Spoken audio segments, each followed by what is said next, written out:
देखिए जो आज का आपको हम बता रहे थे टॉपिक में, पहले तो जो हम लोग चल रहे थे उस टॉपिक को कवर करेंगे। ठीक है, राज्य का चल रहे थे, राज्य को कवर करेंगे।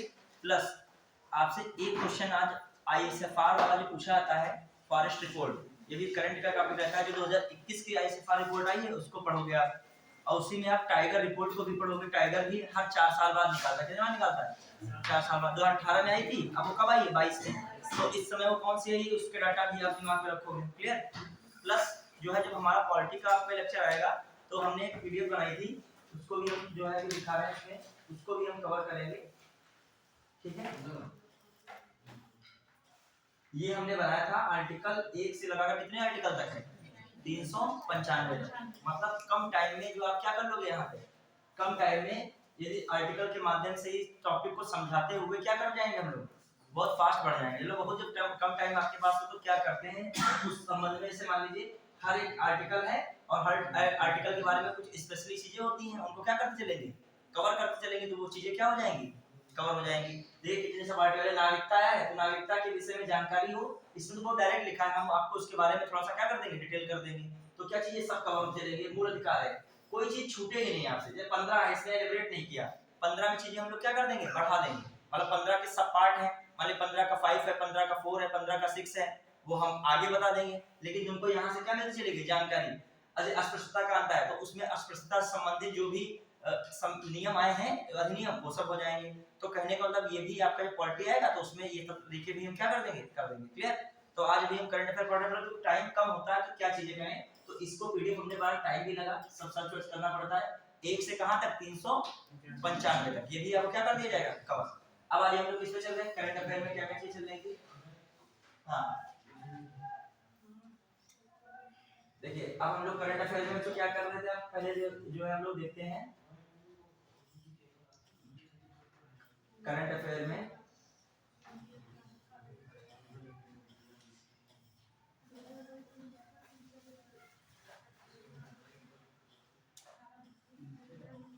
एक जनवरी, ठीक है। अभी देखिए इसमें जो है, इसमें हमने एक वोट डलवाई होगी।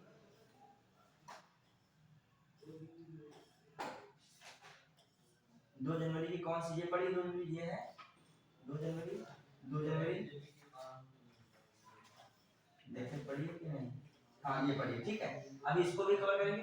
पहले चलो हम लोग राज्य और थोड़ा सा करंट देख लेते हैं, ठीक है। स्टेट का क्या कर लें, कवर कर लें, फिर हम लोग कौन सा देखेंगे, ये आपका जैसे हमने अभी डलवाई है, इसमें जो है सबसे अच्छी जो आईएसएफआर रिपोर्ट आई है वो आर्थिकी मिलती है। मतलब बहुत जगह पे डाटा मिलता है, बहुत कोचिंग में निकाले हैं, लेकिन ओरिजिनल जो आईएसएफआर है जिससे क्वेश्चन फंसने के चांस रहते हैं वो इसमें ही मिलेगी। जो 2022 की, जो 23 की है, 23-24 की, इसी में जो आपको वो कवर करना पड़ेगा, जो इसी में, और मतलब पूरा डिटेल से दिया उन्होंने।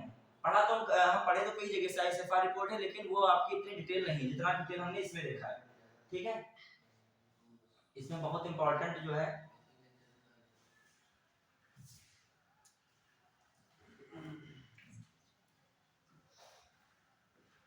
ये पशुधन वाला है आपका, जो ये वन स्थिति रिपोर्ट, इसने बहुत मतलब जो है लेटेस्ट दी थी, मतलब वो पूरी जानकारी दी है। इसको कोई कायदे से पढ़े तो इसमें से क्वेश्चन फंस जाते हैं। मतलब आईएसएफआर रिपोर्ट तो बहुत जगह आप अभी दृष्टि में देखोगे उनकी मिल जाएगी, सबने अपने लिख दी है। जो इसने मेन साइट से निकाली है, मेन साइट की सारी बातें इसने लिख दी है, जो पूरी जानकारी से A to Z है, जो आपका है पूरा दिया है। हर चीज तो नहीं पढ़ी जाती है, लेकिन बहुत चीजें इसमें स्किप कराएंगे, इससे यही काम टीचर का है, कौन चीज पर फोकस ज्यादा करना है, कौन चीज को छोड़ देना है। अभी छोड़ना भी बहुत जरूरी है। हर बॉल पे यदि आप शॉट मारेंगे तो क्या हो जाएगा, मेन टाइप तो आउट हो जाएंगे। प्लस इसका थोड़ा सा हम ज्योग्राफी से भी जोड़ेंगे आपको, मतलब इसकी चीजें जैसे मान ली कुछ चीजें आती हैं, जब करंट अफेयर जिस टॉपिक का पढ़ो उसको किससे जोड़ दीजिए, उससे जोड़ दीजिए। मान लीजिए जैसे कौन सा वन है, कहाँ मिलता है, जैसे यही टीचर कार्य है यहाँ बताने का। जैसे मान लीजिए आपने पढ़ा पर्णपाती वन है, क्वेश्चन आता है भारत में किस प्रकार की वनस्पति सबसे ज्यादा मिलती है, किस प्रकार की जलवायु की वनस्पति, ऑप्शन उसने लिख दिया पर्णपाती। पहली बात जानते हैं क्लाइमेट में भारत में कौन कौन सी वनस्पतियां मिलेंगी, ये टॉपिक है करंट अफेयर का, लेकिन इससे जोड़ आपको जोड़ना पड़ेगा किससे, ज्योग्राफी से। कोई चीज आएगी करंट अफेयर की, लेकिन आपको लेना किससे पड़ेगा। मान लीजिए न्याय संहिता आया, न्याय संहिता, भारतीय न्याय संहिता बनाए तो आपको 1860 में जाना पड़ेगा, कैनिंग के समय, समझ रहे हैं। तो कैनिंग ने जब संहिता बनाई 1862 में वो चल रहा था, तो उसको पढ़ के किसको पढ़ोगे, उस पे आओगे। अब जैसे ये है वनस्पति वाला मैटर है, तो अब इसमें जो है आपको जितनी चीजें होंगी वो कवर करनी पड़ेगी। तो इसमें जितनी भी बातें होंगी वो हम कवर करेंगे। देखिए इसमें पेज बीच में आ गया है, फिर आ गया, ठीक है। ये पूरा इसमें डाटा दिया है, इसको हम लोग कवर करेंगे। इसी के साथ भारत की जो वनस्पतियों में कौन कौन क्षेत्रों में कौन वनस्पतियां हो रही हैं उनको भी देखेंगे। जैसे भारत में कौन कौन वनस्पतियां पाई जाती है, जैसे उष्ण कटिबंध, देखिए इंग्लिश में बोल दूंगा हिंदी में दोनों बोलूंगा। देखिए एक होता है भारत में जो वनस्पति मिलेगी उष्ण कटिबंधी सदाहरित या उष्ण कटिबंधी सदाबहार वनस्पति। उष्ण कटिबंधी सदाबहार वनस्पति ट्रॉपिकल एवरग्रीन फॉरेस्ट, कौन है ट्रॉपिकल एवरग्रीन फॉरेस्ट। तो भारत के किस लोकेशन में ये मिलेगा, इसकी पहचान कैसे करते हैं। जैसे मान लीजिए आप जो पढ़ रहे हैं वन वाला पढ़ रहे हैं, तो वन के बारे में थोड़ा वेजिटेशन आपको क्या होना चाहिए, पता होना चाहिए। अंधेधुंध बस रट लिए फैक्ट पता लगा घुमा के पूछ रहा है। जैसे भारत का नक्शा देखोगे, अभी देखेंगे हम लोग, तो भारत के नक्शे में क्या मिलता है, जहां जहां वर्षा 200 सेंटीमीटर से अधिक होगी, जहां वर्ष भर टेम्परेचर क्या रहेगा, ज्यादा रहेगा, जहां जैव विविधता ज्यादा होगी, वहां पे कौन सी वो जलवायु मिलेगी, उष्ण कटिबंधी सदाबहार जलवायु। तो वहां पे किस प्रकार के वन मिलेंगे, वहां पे वन से संबंधित किस प्रकार के वृक्ष मिलेंगे।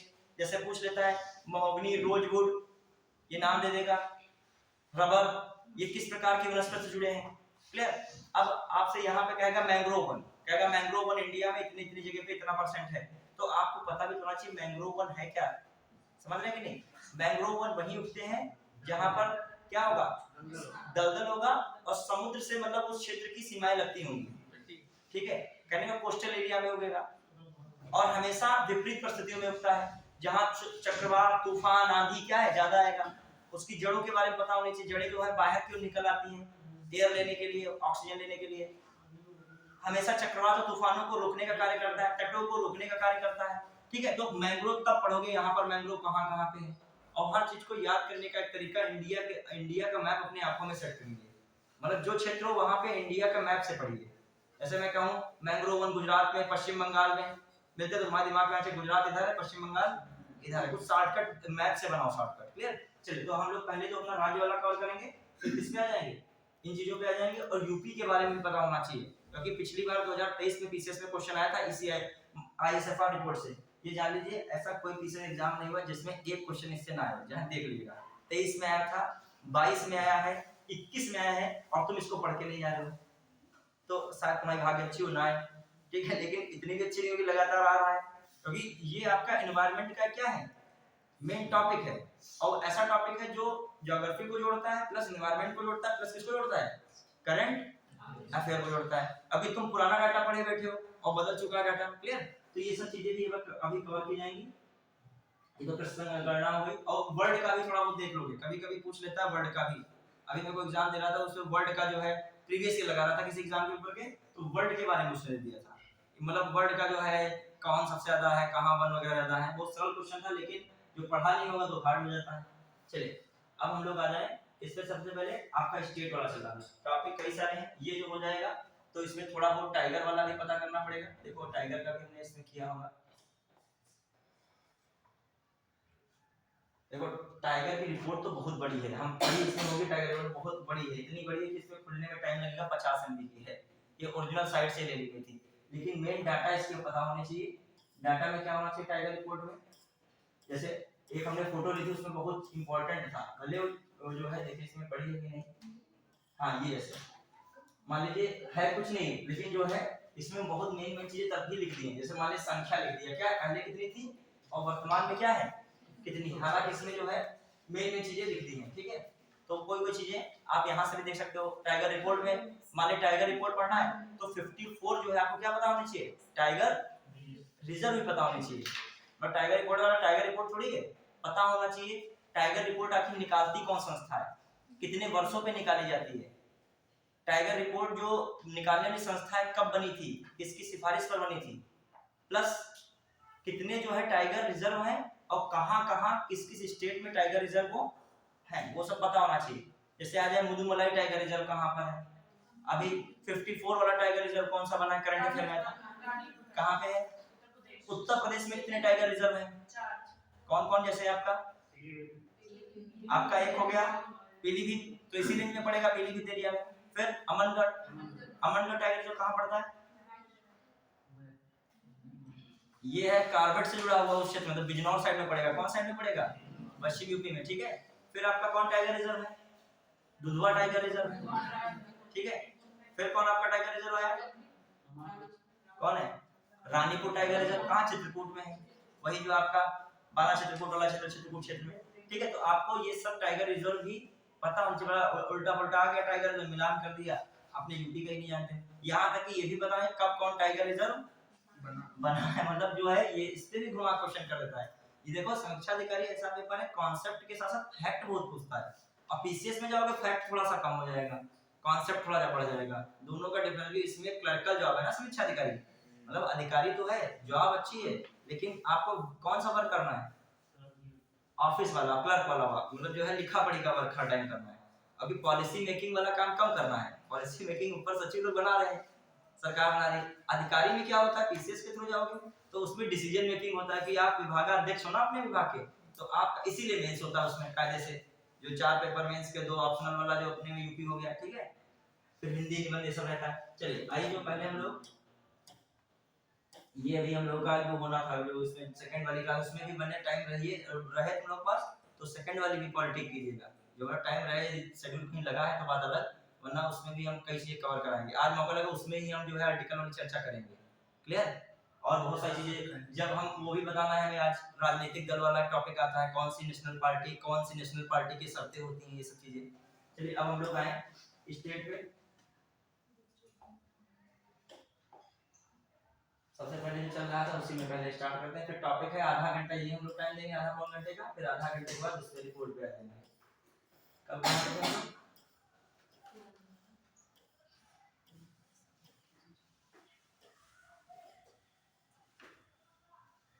ये था,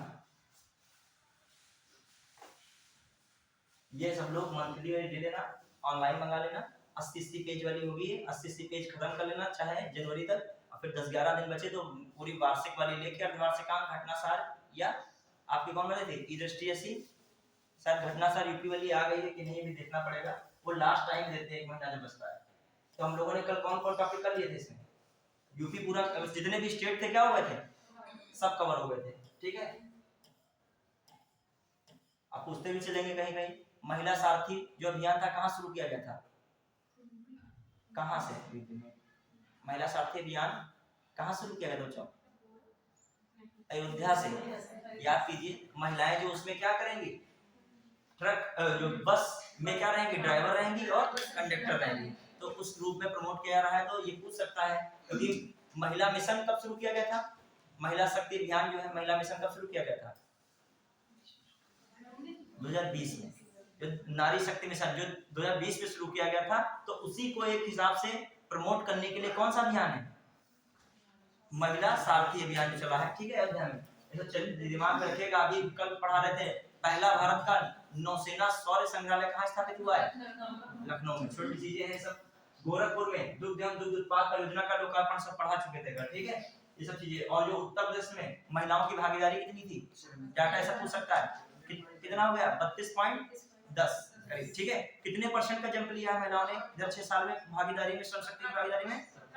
17 ठीक है, 17 ये सब डाटा जो बिल्कुल, अभी डाटा भी पूछ लेता है समीक्षा अधिकारी का प्रीवियस ईयर देख के देखिएगा, तो डाटा बहुत खतरनाक पूछता है। जब पूछेगा, जब पूछ लेगा, जब हिस्ट्री का भी क्वेश्चन आएगा तो ऐसे घुमा के पूछेगा कि कितने महाजनपदों में से जो महाजनपद उत्तर प्रदेश में स्थित है, 16 महाजनपदों में कितने महाजनपद किसमें स्थित है, मतलब ये सब हिस्ट्री पढ़ा है तो वो भी बहुत कायदे से पढ़ी, मतलब पता नहीं कौन सा डाटा उसमें क्या है। अब वहां देगा 5 6 7 8 9 ऐसे कंफ्यूज कर देगा तुमको। चलिए ये सब हमने टॉपिक कल कवर कर लिए थे। आज हम लोग कौन सा पढ़ेंगे? अभी कल चर्चा हुई थी बिहार का चौथा कृषि रोड मैप आया था, ये कब से कब तक था? 23 से 28, ठीक है, 23 से 28 तक सब पढ़ाया था हमने। आज हम लोग चल रहे हैं किस पे? आपका इंपॉर्टेंट टॉपिक है, वैसे ही कवर करते चलेंगे। पूर्व का ऑक्सफोर्ड किस इंस्टीट्यूट कहा जा रहा था? पटना को, ठीक है, ये सब कवर किया था। मुरैना हॉर्टिकल्चर, चलिए दीनदयाल रसोई केंद्र, बैगा जनजात समूह, ये भी, हाँ, छत्तीसगढ़ कुक्कुट वाला, स्क्रैपिंग वाला था केंद्र। राजस्थान के 3 कौन से नए जिले बने थे? सुजानगढ़ और कुचमन और कौन था? मालपुरा, ठीक है, याद रखिएगा, ऐसे पूछेगा मालपुरा। ये सब 3 जिले जो है कहाँ, किस राज्य में अभी नए जिले स्थापित हुए हैं? कितने हो गए इसे बताइए, कोई लोग बताएगा? राजस्थान की विधानसभा सीटें कितनी हुई? चुनाव जल्दी में हुआ है, बताइए तो। राज्यसभा राजस्थान की विधान, ये ऑथेंटिक क्वेश्चन अच्छा पूछ सकते हैं। राजस्थान की विधानसभा सीटें कौन कितनी हैं, और जो अभी यहाँ के सीएम कौन बने हैं? राजस्थान का पूछ रहा हूँ, उल्टा लगा दो। भजनलाल शर्मा बने। मतलब कितनी विधानसभा सीटें थी राजस्थान में? 200 सीटें हैं। कितनी है? लेकिन चुनाव 199 लड़ा गया था। सीटें कितनी विधानसभा की वहां? याद रखिएगा 200 सीटें विधानसभा। यदि आप ये चीज जिले नहीं हम लोगों के लिए इंपॉर्टेंट पूछा जा सकता है, लेकिन आपसे क्या पूछ सकता है? विधानसभा सीटें। ये आपका पॉलिटी का टॉपिक था, ठीक है। चलिए अब हम लोग किसमें आ जाए। ये सांझी उत्सव, ये आर्ट एंड कल्चर से जुड़े हुए उत्सव वगैरह पूछता है एक आधे, कहाँ कौन उत्सव होता है। तो कौन उत्सव था ये? सांझी उत्सव कहाँ का है? हरियाणा का, ठीक है। ये एनवायरमेंट, देखो एनवायरमेंट की चीज आ जाए, कहीं महिला की चीज आ जाए, कहीं जो है आपके कोई आर्ट एंड कल्चर की चीजें आ जाए, ये सब चीजें जरूर मतलब स्पेशल याद रखिए। जैसे ग्रीन वार रूम कार्यक्रम है, कहाँ शुरू किया गया? ठीक है। चलिए हाई स्पीड, ये कोई ऐसा इंफ्रा से जुड़ा हुआ जाए, रक्षा या संबंधित कोई मैटर आ जाए रणनीतिक तौर पर, ये कौन है? हाई स्पीड इकोनॉमिक कॉरिडोर कहाँ था? पूरा हम लोगों ने इसे चर्चा की थी। अब आइए, ये दक्षिण भारतीय राज्य भी हो गया था 3D प्रिंटेड वाला। अब आइए यहाँ से, ठीक है, बहुत इंपॉर्टेंट है। पहले आप लोग इसमें क्या है पढ़ेंगे, और फिर इसमें से मेन पॉइंट्स क्या किए जाएंगे, निकाले जाएंगे। टारगेट है आपका राज्य वाला, देखिए देख लीजिए, पूरा राज्य क्या करना है? खत्म करना है अजी, ठीक है। राज्य पूरा हम लोग क्या करेंगे? समाप्त करेंगे। देखो राज्य के बाद किस पे आना है? आर्थिक। राज्य खत्म कर देंगे लोग, ठीक है। और फिर बाद में बैक में पूछेंगे। सारी चीजें नहीं पढ़नी होती, लेकिन मेन मेन चीजें छोड़ भी नहीं सकते, तो इसलिए पढ़ना सारा पड़ता है, मेन मेन चीजें निकाल लेते हैं। कौन सा है आपका? सुप्रीम कोर्ट ने समलैंगिक विवाह को, देखो पहले इसमें पूरा टॉपिक आ जाए, ठीक है, लगभग आ रहा है, ठीक है, यही है।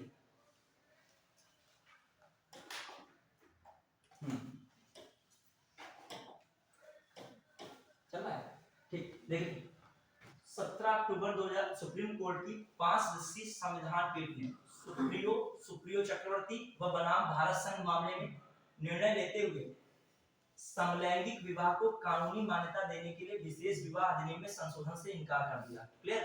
देखिए बहुत सारे अधिनियम बने विवाह के अधिनियम, एक बना है आपका मुस्लिम मैरिज एक्ट बना है, हिंदू मैरिज एक्ट बना है, एक स्पेशल मैरिज एक्ट बना है, ठीक है। तो स्पेशल मैरिज एक्ट के तहत किसको रखा जा रहा था? बात की जा रही थी समलैंगिक विवाह को मान्यता देने की बात की जा रही थी, तो उसको क्या कर दिया गया? इनकार किया गया है। तो आप ये जो बात है इसको थोड़ा सा देख लेंगे, कौन सा बात लिखा है? कौन सा है? सुप्रियो या सुप्रिया चक्रवर्ती बनाम जो अन्य बनाम भारत संघ, तो याद रखिएगा सुप्रियो चक्रवर्ती व अन्य बनाम भारत संघ। वो अन्य बनाम कोई टेंशन नहीं, ये नाम याद रखिएगा कौन है? सुप्रियो चक्रवर्ती, ठीक है, सुप्रिया सुप्रियो। क्लियर? आइए ठीक है, फिर अगला फैसले में सुप्रीम कोर्ट ने समलैंगिक विवाह को मौलिक अधिकार मानने से भी क्या कर दिया है? इनकार कर दिया। हालांकि न्यायालय ने माना कि विषम लैंगिक संबंधों वाले ट्रांसजेंडर व्यक्तियों को मौजूदा कानूनों के तहत विवाह करने का अधिकार है, लेकिन यहाँ पर कौन सा वर्ड लगा है? विषम लैंगिक जो है ट्रांसजेंडर है उनके लिए है। 3-2 के बहुमत से दिए गए फैसले पीठ ने कहा कि गैर विषम लैंगिक समलैंगिक जोड़ों को संयुक्त रूप से बच्चे को गोद लेने का अधिकार नहीं दिया जा सकता है, ठीक है। फिर अगला सुप्रीम कोर्ट ने कहा विशेष विवाह अधिनियम समलैंगिक जोड़ों के विवाह के अधिकार को मान्यता नहीं देता है, इसके लिए कानून बनाना संसद का क्या है? काम है। मुख्य न्यायाधीश जी.वाई. चंद्रचूड़ की अध्यक्षता वाली संविधान पीठ ने, देखो कितना इंपॉर्टेंट इसलिए हो जाता है कि किसकी अध्यक्षता में है? जी.वाई. चंद्रचूड़। जब कोई सुप्रीम कोर्ट का जो है मेन खंडपीठ को डिसीजन देती है तो वो इंपॉर्टेंट हो जाता है। ठीक, केंद्र सरकार की इस दलील पर सहमत व्यक्ति कानून में संशोधन से अन्य कानूनों पर असर पड़ सकता है। न्यायालय ने केंद्र सरकार को राशन कार्ड, पेंशन, ग्रेजुटी, उत्तराधिकार सहित समलैंगिक जोड़ों संबंधित मुद्दों के संबंध में विचार करने के लिए एक उच्च स्तरीय समिति गठित करने की बात की। ये सब कोई इंपॉर्टेंट करना नहीं है, बस एक चीज यहाँ से इंपॉर्टेंट थी। भारत में जो है अभी सुप्रीम कोर्ट का फैसला आया कि समलैंगिक विवाह को क्या है? कानूनी विशेष समलैंगिक विवाह के लिए कानूनी अधिकार है, तो किसमें संशोधन नहीं किया जाएगा? किसमें सुधार नहीं किया जाएगा? विशेष विवाह अधिनियम में कोई भी प्रकार का संशोधन नहीं होगा। क्लियर? एक किससे निर्णय आया था? सुप्रियो चक्रवर्ती बना अन्य भारत संघ, ठीक है। चलिए अगला फिर आइए, अब आइए ये वाला सबसे इंपॉर्टेंट टॉपिक आपका ये है, देखो इतने में ही पूरा आ जाएगा, ठीक है। बहुत इंपॉर्टेंट टॉपिक है, इसमें से उम्मीद है क्वेश्चन फंस जाए इसमें से, ये इंपॉर्टेंट था, यूपी से भी रिलेटेड है। ठीक है, प्रधानमंत्री नरेंद्र मोदी ने उत्तर प्रदेश के साहिबाबाद में, याद रखिएगा उत्तर प्रदेश के साहिबाबाद में भारत के पहले रीजनल रैपिड ट्रांजिट सिस्टम, इसका फुल फॉर्म भी याद रखोगे RRTS, regional rapid transit system का उद्घाटन किया। फिर से देख लिया, रीजनल आर फॉर, फिर रैपिड, फिर कौन है transit system, regional rapid transit system का उद्घाटन किया। साथ ही RRTS गलियारे के तहत चलने वाली पहली रैपिड रेल को हरी झंडी दिखाई। RRTS के तहत जो चलेगी पहली ट्रेन को क्या दिखा रही, हरी झंडी दिखाई, तो उद्घाटन किया। यह भारत की पहली सेमी हाई स्पीड क्षेत्रीय रेल सेवा होगी। ठीक है, मतलब सेमी हाई स्पीड क्या होगी, क्षेत्रीय रेल सेवा है। ठीक है, फिर आइए, वंदे भारत की तर्ज पर इसका नाम क्या रखा गया है, नमो भारत रखा गया है। कौन रखा गया, नमो भारत। ये भी पूछ सकता है कि जो अभी RRTS regional rapid transit system वाली ट्रेन चल रही है, पहली semi high speed regional train है जो, उसका नाम क्या है, वहां पे लिख देगा वंदे भारत, वंदे मेट्रो, फिर नमो भारत। अब वंदे मेट्रो दूसरी ट्रेन है जो हाइड्रोजन गैस से संचालित होने वाली भारत की पहली ट्रेन कौन है, वंदे मेट्रो, और ये नाम क्या है, नमो भारत। अब वो कौन थी जो पहले चल रही थी, वंदे भारत। तो सब चीजें में कंफ्यूज ना होइएगा, तो नाम पे दिमाग रखिएगा, नमो भारत नाम रखा गया। ठीक है, प्रथम चरण में यह रेल सेवा 17 किलोमीटर लंबी होगी। कितनी होगी, जो गाजियाबाद, ये भी दिमाग में रखना पड़ेगा, गाजियाबाद के साहिबाबाद से दोहाई डिपो के बीच संचालित की जाएगी। याद रखिएगा कौन सा डिपो है, दोहाई डिपो। तो ये भी लोकेशन भी पूछ सकता है, कहां से कहां, साहिबाबाद जो गाजियाबाद का है वहां से दोहाई डिपो। फिर आइए, प्रथम चरण में क्या होंगे, 5 स्टेशन होंगे। ये 5 स्टेशन भी एक बार देख लीजिएगा, साहिबाबाद होगा, गाजियाबाद होगा, गुलधर होगा। आराम से देखिएगा, साहिबाबाद दिमाग में रख लीजिएगा। फिर कौन है, गाजियाबाद है, गुलधर है, और फिर दुहाई है, और दुहाई डिपो है। साहिबाबाद तो दिमाग में रहेगा ही रहेगा, गाजियाबाद भी रहेगा, फिर कौन आपको रखना होगा, गुलधर, फिर दुहाई और दुहाई डिपो। तभी देखो साहिबाबाद टू फर्स्ट कौन है, साहिबाबाद टू कहां तक, दुहाई डिपो। फिर आइए, अगले चरण में यह ट्रेन दिल्ली, गाजियाबाद और मेरठ के बीच 82 किलोमीटर लंबे रूट पर चलाई जाएगी। ये भी रखिएगा, आगे टारगेट है इस ट्रेन को, दिल्ली है, गाजियाबाद है और मेरठ के बीच एक लंबे, मतलब 82 किलोमीटर लंबे रूट पर चलाई जाएगी। नरेंद्र मोदी द्वारा 8 मार्च 2019 को दिल्ली गाजियाबाद मेरठ कॉरिडोर की आधारशिला रखी गई थी। ठीक है, दिल्ली, गाजियाबाद और मेरठ। RRTS भारत की पहली सेमी हाई स्पीड क्षेत्रीय रेल सेवा परियोजना है, जिसे राष्ट्रीय राजधानी क्षेत्र परिवहन, ये भी रखे, नेशनल कैपिटल रीजन, ठीक है, ट्रांसपोर्ट कॉर्पोरेशन, याद रखिएगा NCRTC, national corporation, national capital जो है आपका कौन है, रीजनल ट्रांसपोर्ट कॉर्पोरेशन द्वारा संचालित किया जाएगा। ठीक है, अब आइए इसमें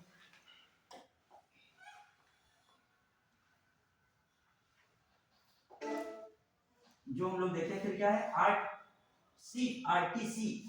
NCRTC के द्वारा क्षेत्रीय रैपिड ट्रांजिट सिस्टम संबंधित ट्रेनों को रैपिडेक्स नाम भी दिया गया है। ठीक है, अब आइए यहाँ से कौन से पॉइंट आपके लिए इंपॉर्टेंट है, आप रिकॉल करो, क्योंकि पढ़ने के बाद रिकॉल नहीं कर रहे तो कुछ नहीं है। ठीक है, सबसे पहली बात यहाँ पे इंपॉर्टेंट आ रही है, जो है कौन सी, आर, फिर कौन है, रीजनल रैपिड ट्रांजिट सिस्टम, जो है इसके तहत पहली जो ट्रेन चलाई गई किस नाम से, नमो भारत के, कहां से कहां तक चलाई गई, साहिबाबाद से गाजियाबाद। वो एक पायलट प्रोजेक्ट ही अभी है, क्या है वो, क्योंकि वो अभी 17 किलोमीटर के बीच का है। अभी जो है 82 किलोमीटर दिल्ली गाजियाबाद मेरठ के बीच चलाया जाना बाकी है, 82 किलोमीटर का। क्लियर, फिर आइए, जो 5 स्टेशनों से गुजरेगी, साहिबाबाद, गाजियाबाद, गुलधर, दुहाई डिपो।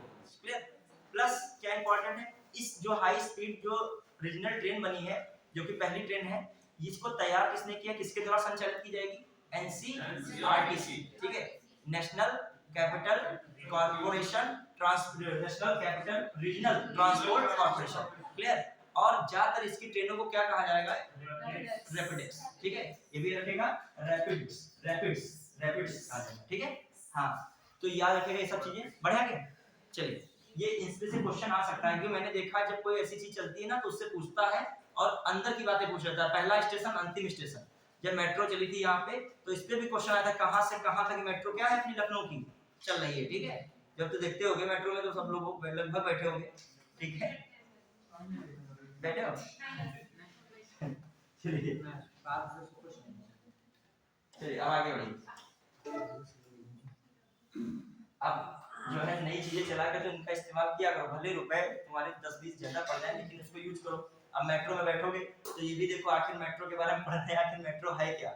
जब आप मेट्रो बैठोगे कुछ चीजें फायदेमंद है और कुछ चीजें जो है क्या है, कोई भी होता है प्रोजेक्ट कौन सा होता है। अब मान लीजिए आपको जहां से जहां तक है वहीं तक छोड़ेगी और ऑटो में जहां पे बीच में भी है क्या ये यहीं रोक दो, ठीक है, ये सब चीजें रहती है। लेकिन ये फायदा है कि आपको जो है शांतिपूर्वक पॉल्यूशन से सामना बिना किए हुए, चाहे नॉइज पॉल्यूशन हो चाहे कौन सा हो, एनवायरनमेंट का आराम से पहुंचाएगी, ठीक है। और साथ साथ उस शीशे में लखनऊ को आप क्या कर सकते हो, देख भी सकते हो, फोटो पे इत्यादि खींच सकते हो, ठीक है। हाँ, सागर से सारांश विद्या समीक्षा सॉफ्टवेयर, क्लियर। अब देखिए इसको भी इंपॉर्टेंट क्या है, अभी बाद में रिकॉल चलेगा सब चीजों पे, सब रैपिड एक्स वगैरह सब भूल ना जाइएगा, सब चीज चलेगी जो वापसी होगी तो सारी चीजें। कल हम लोगों ने जितने भी स्टेट थे, स्टेट के बारे में था वो कवर किया था, आज कौन कवर कर रहे हैं, ठीक है।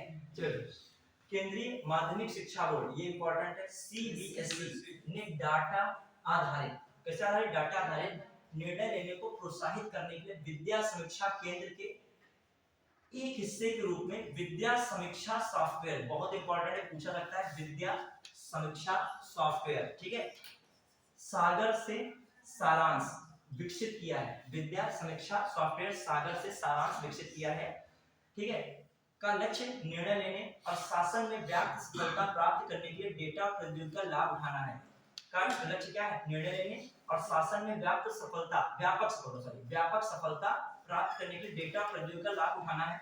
सीधी बात है, जो है लक्ष्य क्या है इसमें, जो है शासन में व्यापक सफलता प्राप्त करने के लिए डाटा वगैरह तैयार करना है, ठीक है। इस सॉफ्टवेयर में 28,000 से अधिक सीबीएसई स्कूलों, 13 लाख से अधिक शिक्षकों, लगभग 3 करोड़ छात्रों का डेटा होगा। इसमें कितना इंपॉर्टेंट ऐप है ये पूछ लेगा, किसने लॉन्च किया है ये पूछ लेगा, वहां पे ऑप्शन दे देगा सीबीएसई, दे देगा शिक्षा मंत्रालय, दे देगा एनसीटीई, फिर दे देगा कोई और मंत्रालय, वहां पे पूछ लेगा, फिर आप कंफ्यूज हो जाओगे इसी जगह पे, ठीक, प्रौद्योगिकी और विज्ञान मंत्रालय देगा कहीं आपको, क्लियर। फिर आइए, डेटा का उपयोग सीबीएसई शिक्षा प्रणाली की समग्र निगरानी को बढ़ाने और स्कूलों में शैक्षणिक संवर्धन परियोजनाओं के प्रभावी विश्लेषण के लिए किया जाएगा। इसमें 12 अरब से अधिक डेटा पॉइंट है, कितने अरब से अधिक, 12 अरब से अधिक डेटा पॉइंट है।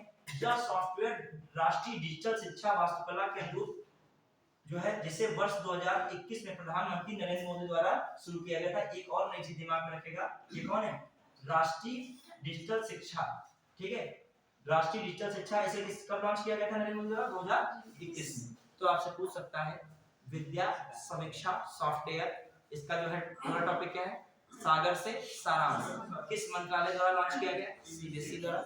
इसमें जो है कॉलेज के टीचर्स का, स्टूडेंट्स का, विश्वविद्यालय का, स्कूल का, सभी का डाटा क्या रहेगा, जो है स्टोर रहेगा, तो उसका समय समय पर उपयोग किया जा सकता है, ठीक है। तो इंपॉर्टेंट है, पढ़ेंगे तो ये चीजें इंपॉर्टेंट है। क्या नाम है इसका, सागर से सारांश, और वो क्या है, विद्या समीक्षा सॉफ्टवेयर, ठीक है। चलिए देखिए क्या होता है, जब आप अच्छा एग्जाम को देते हो तो पूरा टॉपिक जरूर पढ़िए, वन लाइनर आप नहीं पढ़ सकते हो, लेकिन उस टॉपिक से क्या महत्वपूर्ण बातें हैं वो आप निकालिए, किस तरीके से प्रीवियस ईयर क्वेश्चंस पूछे गए हैं करंट अफेयर से, वो पूछे ऐसे जाते हैं, एक डाटा पूछेगा और एक लाइन क्या दे देगा आपको, पूछ लेगा उसके अंदर की बात। एक डाटा मतलब किसने लॉन्च किया है, दूसरी बात ये क्या है, ठीक है। कोई भी योजना पढ़ो कब और उसका क्या मतलब है, पर्सपेक्टिव जरूर पढ़ो, मतलब उसका पर्सपेक्टिव क्या है, किस उद्देश्य से वो योजना आई है, ठीक है। फिर आइए, कोई जरूरी नहीं कठिन भाषा ही पूरी पढ़ी जाए, उसका जो है उसकी मेन चीज जान जाइए आखिर क्या है। फिर आइए यहाँ पे प्रगति प्लेटफॉर्म के 43वें संस्करण की बैठक।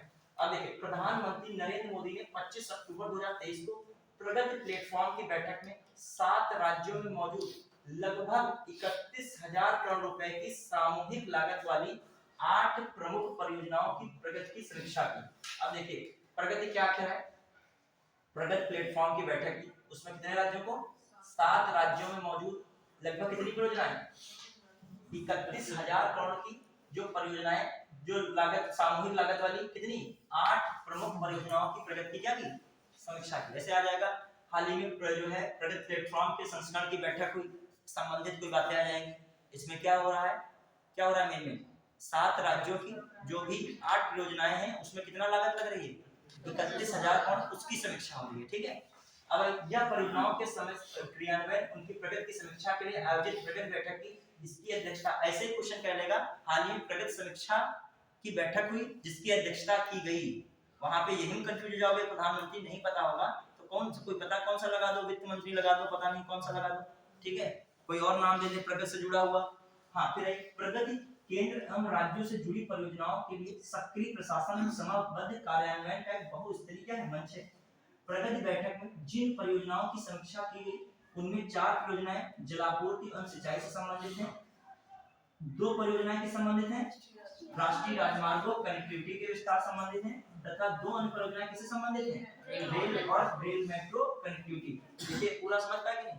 जो प्रगति समीक्षा रियल में क्या थी, प्रधानमंत्री नरेंद्र मोदी की अध्यक्षता में 7 राज्यों की 31,000 करोड़ की लागत वाली जो 8 परियोजनाओं की क्या की गई, समीक्षा की गई। उनमें कौन शामिल है, 4 परियोजनाएं कौन से शामिल है, जो सिंचाई जल से संबंधित है, 2 परियोजनाएं किस संबंधित आ गई आपकी राष्ट्रीय राजमार्ग और जो सड़क कनेक्टिविटी है, और फिर ट्रेन रेल और मेट्रो संबंधित है। ठीक है, अब ऐसे देखा प्रगति समीक्षा में किन परियोजनाओं को शामिल किया गया, वहां लिख देगा प्रधानमंत्री जो है ग्रामीण सड़क योजना ऐसे लिख देगा, जबकि यहाँ पे कौन सा है, राष्ट्रीय राजमार्ग है। ठीक है, ऐसे कुछ और लिख देगा, पंचायत संबंधित कोई योजना लिख देगा, और फिर लिख देगा रेल और रेल मेट्रो की कनेक्टिविटी संबंधित है, तो कौन सा हो जाएगा, फिर ये हो जाएगा। क्लियर, चलिए आगे।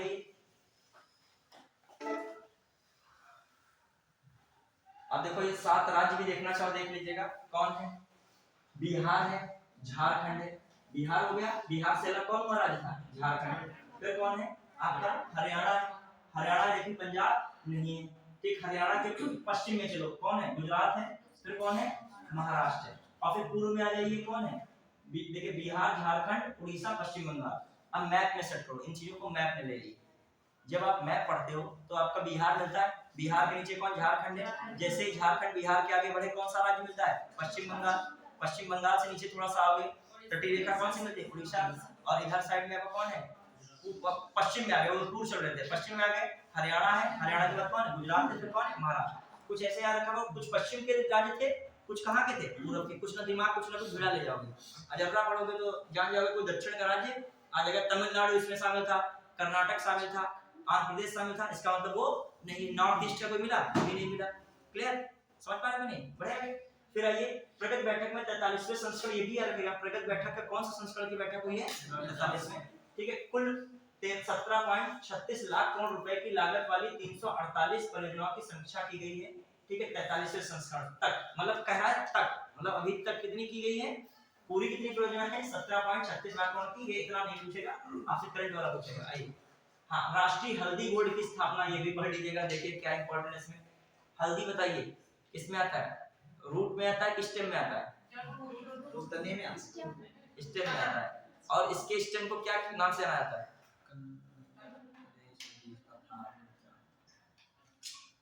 आप पढ़े हो ना, इससे क्वेश्चन आते हैं कि एक होता है जड़, एक होता है तना।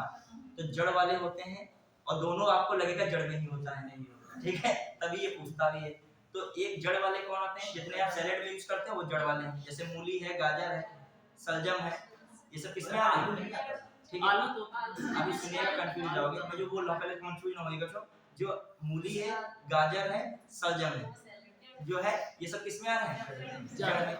इधर आ जाइए तने में, आलू है, प्याज है, अदरक है, हल्दी है। ये खासकर यही घुमा घुमा के इधर पूछ लेता है, वो किसमें आते हैं, तने में। तो मैं कह रहा हूँ ये तने में तो आते हैं, लेकिन तने का कौन सा टाइप है हल्दी का, पूछा बहुत जाता है।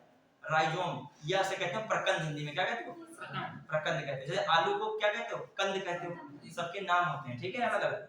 जैसे उसको जो है प्याज को सलकंद कहते हो, क्या कहते हो, उसको भी डीप में पूछ लेता है, सलकंद पूछ लेता है, मतलब वो तो पता होना चाहिए, साथ साथ में मिलान पूछ लेता है किसको क्या कहते हो। जैसे मूली को किसमें कहते हो, तुर्क वाले में कहते हो, तुर्क रूप में, ठीक है, क्लियर। सब चलिए आगे, फिर वो एग्रीकल्चर शुरू हो जाएगा। लेकिन यही करंट अफेयर का फायदा है, जो चीज पढ़ो तो उसके बारे में थोड़ा सा क्या करो, जानकारी होनी चाहिए। फिर आइए, जो है भारत सरकार ने 4 अक्टूबर 2023 को राष्ट्रीय हल्दी बोर्ड के गठन को सूचित किया है। राष्ट्रीय हल्दी बोर्ड में हल्दी एवं हल्दी उत्पादों के विकास और वृद्धि पर फोकस करेगा।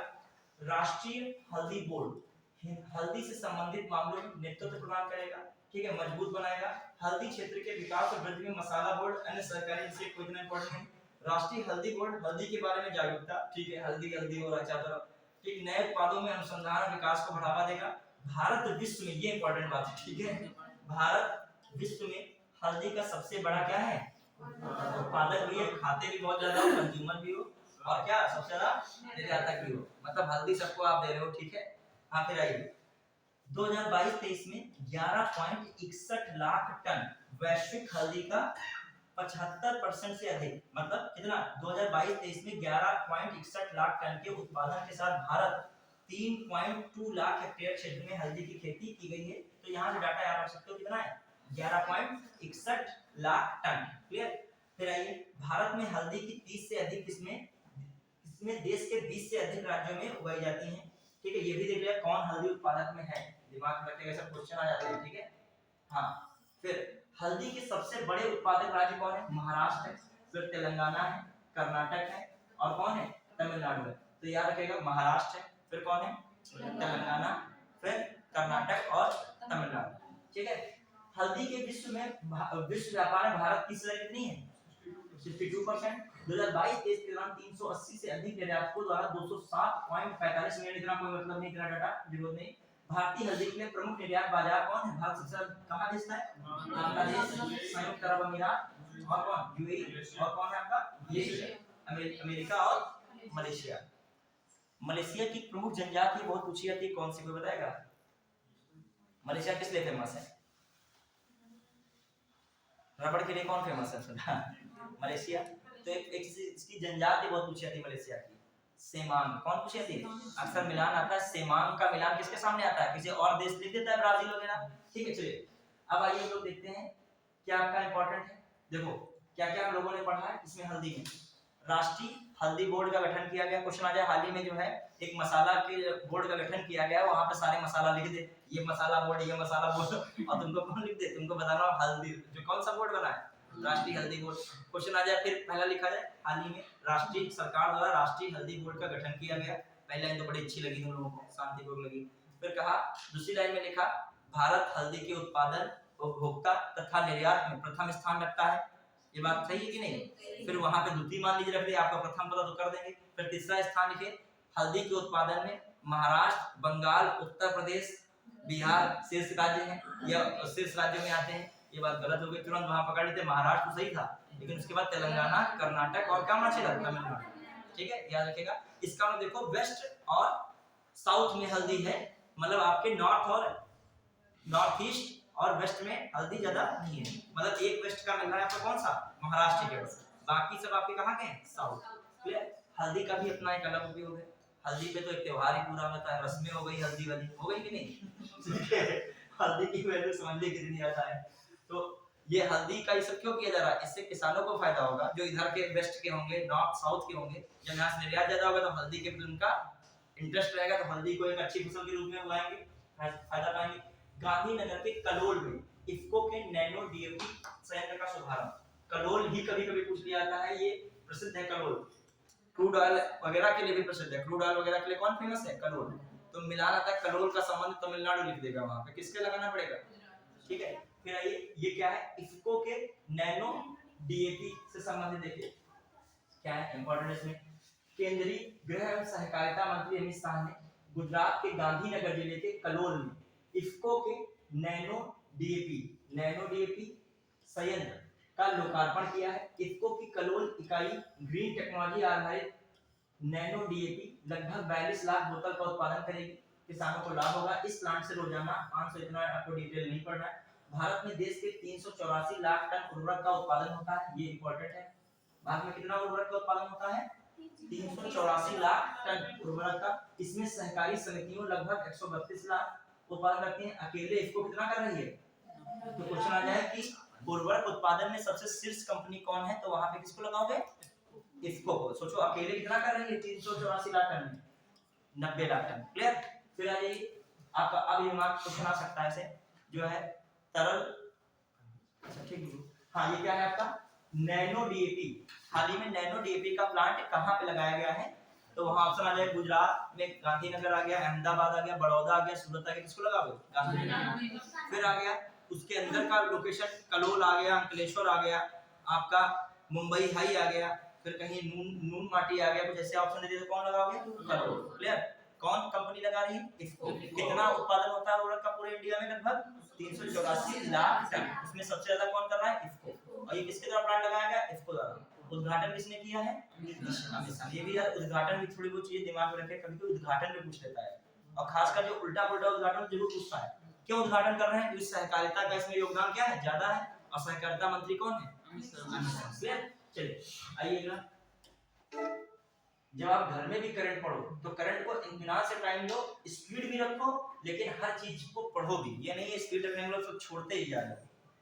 हाँ फिर आइए अगला, मत्स्य संपदा जागरूकता अभियान कार्यक्रम, ये भी देख लीजिएगा।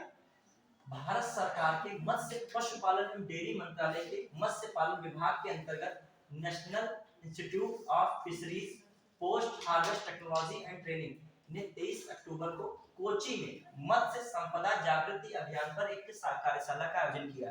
पूछा सकता है कि मत्स्य संपदा जागृति अभियान का कहां पर एक आयोजन किया गया? याद रखेगा वहां सारे नाम तुमको वैसे ही देगा जो समुद्र के किनारे वाले हैं। ठीक है, कौन सा अभियान है? मत्स्य संपदा जागृति अभियान। मत्स्य संपदा जागृति अभियान। और कर कौन रहा है? इसको भी नाम बड़ा कठिन है, लेकिन एक बार फिर भी पढ़ लीजिए।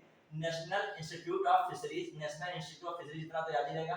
Post harvest technology, post harvest technology and training, post harvest technology and training. ठीक है, national institute for fisheries post harvest technology and training. ठीक है, तो दिमाग में रहेगा। चलिए, और इसके द्वारा क्या किया गया? मत्स्य संपदा जागृति कार्य जो है अभियान का शुभारंभ कहाँ किया गया? कहाँ चलाया गया है? कोची। क्लियर? फिर मत्स्य पालन विभाग ने 2023 को मत्स्य संपदा जागरूकता अभियान MSJA मत्स्य संपदा जागरूकता, ये भी फुल फॉर्म दिमाग में रख लेगा। पता ये नाम लिखे MSJA लिखे, कौन चीज आ गई MSJA? मत्स्य संपदा जागरूकता अभियान। या जो मछली पालक किसानों को 3487 तटीय गांव तक पहुंचाने के लिए कोई इतना जरूरी नहीं है। इस कार्यक्रम का मुख्य उद्देश्य मत्स्य पालन योजनाओं को क्या देना? बढ़ावा देना, मत्स्य पालन गतिविधियों का प्रदर्शन करना, मछुआरों तटीय गांवों तक पहुंचना, मत्स्य पालन में विविध गतिविधियों के बारे में जागरूकता पैदा करना, क्षेत्रीय उपलब्धियों सफलता की कहानियों को प्रदर्शित करना। बताइए सबसे ज्यादा इसमें मत्स्य उत्पादन करने वाला राज्य कौन चल रहा है करंट के हिसाब से? करंट के हिसाब से वैसे तो आप पुराना पढ़ोगे तो पश्चिम बंगाल ही आपको दिखेगा, आंध्र प्रदेश भी आता है, लेकिन इस समय गुजरात चल रहा है। कौन चल रहा है मत्स्य उत्पादन में? कौन चल रहा है? गुजरात। क्लियर? देख लीजिएगा गुजरात में मिलेगा। वो करंट में टेस्ट सीरीज में लगाया था, उसमें गुजरात ही बता रहा था। क्लियर? हाँ, तो कौन सा चल रहा है मत्स्य उत्पादन में? गुजरात। चलिए, डाटा बदलता रहता है, करंट का डाटा है। जो पुराना डाटा देखोगे तो उसमें आपको दूसरा मिलेगा, आंध्र प्रदेश मौका लगे मिल जाएगा। कौन मिलेगा आपको? और बल्कि इसमें कौन करंट डाटा के लिए गुजरात कौन है? ठीक है, चलिए आइए अब कहां हम लोग पढ़े? ओडिशा एवं त्रिपुरा के नए राज्यपाल नियुक्त हैं। ठीक है, आपको सारे राज्यपाल की इससे पता चल रहा है कि आपको जितने भी राज्यपाल हो एक बार उनकी लिस्ट आपको क्या करनी है? देखनी है सबसे निगाह से कौन कहां का राज्यपाल। खासकर जहां जहां चुनाव हुए हैं, कहां चुनाव हुए? राजस्थान में हुआ, मध्य प्रदेश में हुआ, महाराष्ट्र में हुआ, तेलंगाना में हुआ, उधर कहां हुआ? मिजोरम में। ये जो स्टेट है इनमें जो मुख्यमंत्री बनता है या मुख्यमंत्री नियुक्त किया जाता है, किसका नियुक्त किया जाता है? राज्यपाल द्वारा। शपथ उसको कौन दिलाता है? राज्यपाल दिलाता है। तो मुख्यमंत्री के साथ साथ आपको कौन पढ़ना पड़ेगा? राज्यपाल। ठीक है, हाँ फिर आइए जो यहाँ पर कौन बने देख लीजिएगा। जो है श्री द्रौपदी मुर्मू ने रघुवर दास को ओडिशा और इंद्रसेना रेड्डी नल्लू को त्रिपुरा का राज्यपाल नियुक्त किया है। नाम में कुछ नहीं होता है, प्रसिद्धि होनी चाहिए। तो नल्लू जो है नाम, ये भले नाम नल्लू, लेकिन त्रिपुरा का जो प्रथम पुरुष कौन बना है? यही नल्लू बने हैं। ठीक है, फिर इंद्रसेना रेड्डी नल्लू। फिर दूसरे कौन है? रघुवर दास। कहाँ के बन गए हैं? याद रखिएगा।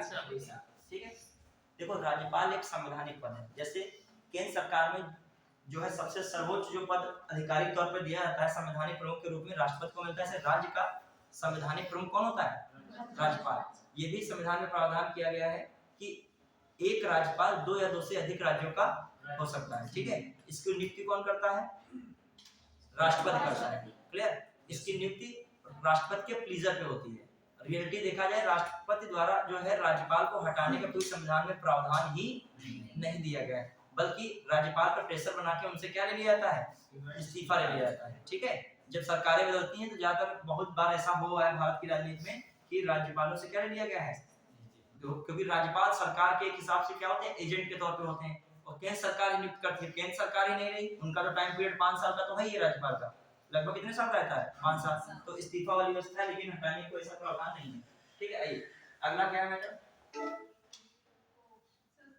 गुजरात के धोरडो को सर्वश्रेष्ठ पर्यटन, भी इंपॉर्टेंट है ये भी, जो ऐसे सर्वश्रेष्ठ गांव ये सब पर्यटन वगैरह पूछते हैं, कौन है धोरडो, क्या है, देखिए कहाँ का धोरडो है, गुजरात। सर्वश्रेष्ठ पर्यटन गांव 2023 का लिख दिया गया है। देखिए 19 अक्टूबर 2023 को संयुक्त राष्ट्र विश्व पर्यटन संगठन द्वारा जारी सर्वश्रेष्ठ पर्यटन गांव 2023 नामक सूची में गुजरात के कच्छ जिले में स्थित धोरडो गांव को सर्वश्रेष्ठ पर्यटन गांव के रूप में चयनित किया गया है। ठीक है, यह रहेगा United Nation World Tourism Organization. ठीक है, हाँ, सर्वश्रेष्ठ पर्यटन गांव की सूची में लगभग 260 आवेदनों में से 54 गांवों का चयन किया गया। उल्लेखनीय है कि 54 गांवों के अतिरिक्त अन्य 20 गांवों को भी सूची में अपग्रेड प्रोग्राम के तहत शामिल किया गया, जिनमें मध्य प्रदेश का मांडला गांव भी क्या है, शामिल है। अवगत करा दें कि 16 से 20 अक्टूबर 2023 को उज्बेकिस्तान के ऐतिहासिक शहर समरकंद में UNWTO द्वारा सर्वश्रेष्ठ पर्यटन गांव 2023 पुरस्कार समारोह का आयोजन किया गया। ठीक है, वहां किया गया था। हाँ, ये भी याद रखिएगा। उज्बेकिस्तान की बच्चों राजधानी कौन सी है, कौन सी है, कौन सी बताइए, ताशकंद है। समरकंद यहाँ का प्रसिद्ध शहर है। जब आप मध्यकालीन भारत पढ़ोगे तो मध्यकालीन जब भारत में पश्चिम का मैटर देखोगे तो समरकंद है, कांधार है, इनकी लड़ाइयाँ इत्यादि बहुत बारे वर्ड आते हैं। ठीक, गजनी है, ठीक है, ये सब वर्ड्स बहुत यूज किए जाते हैं।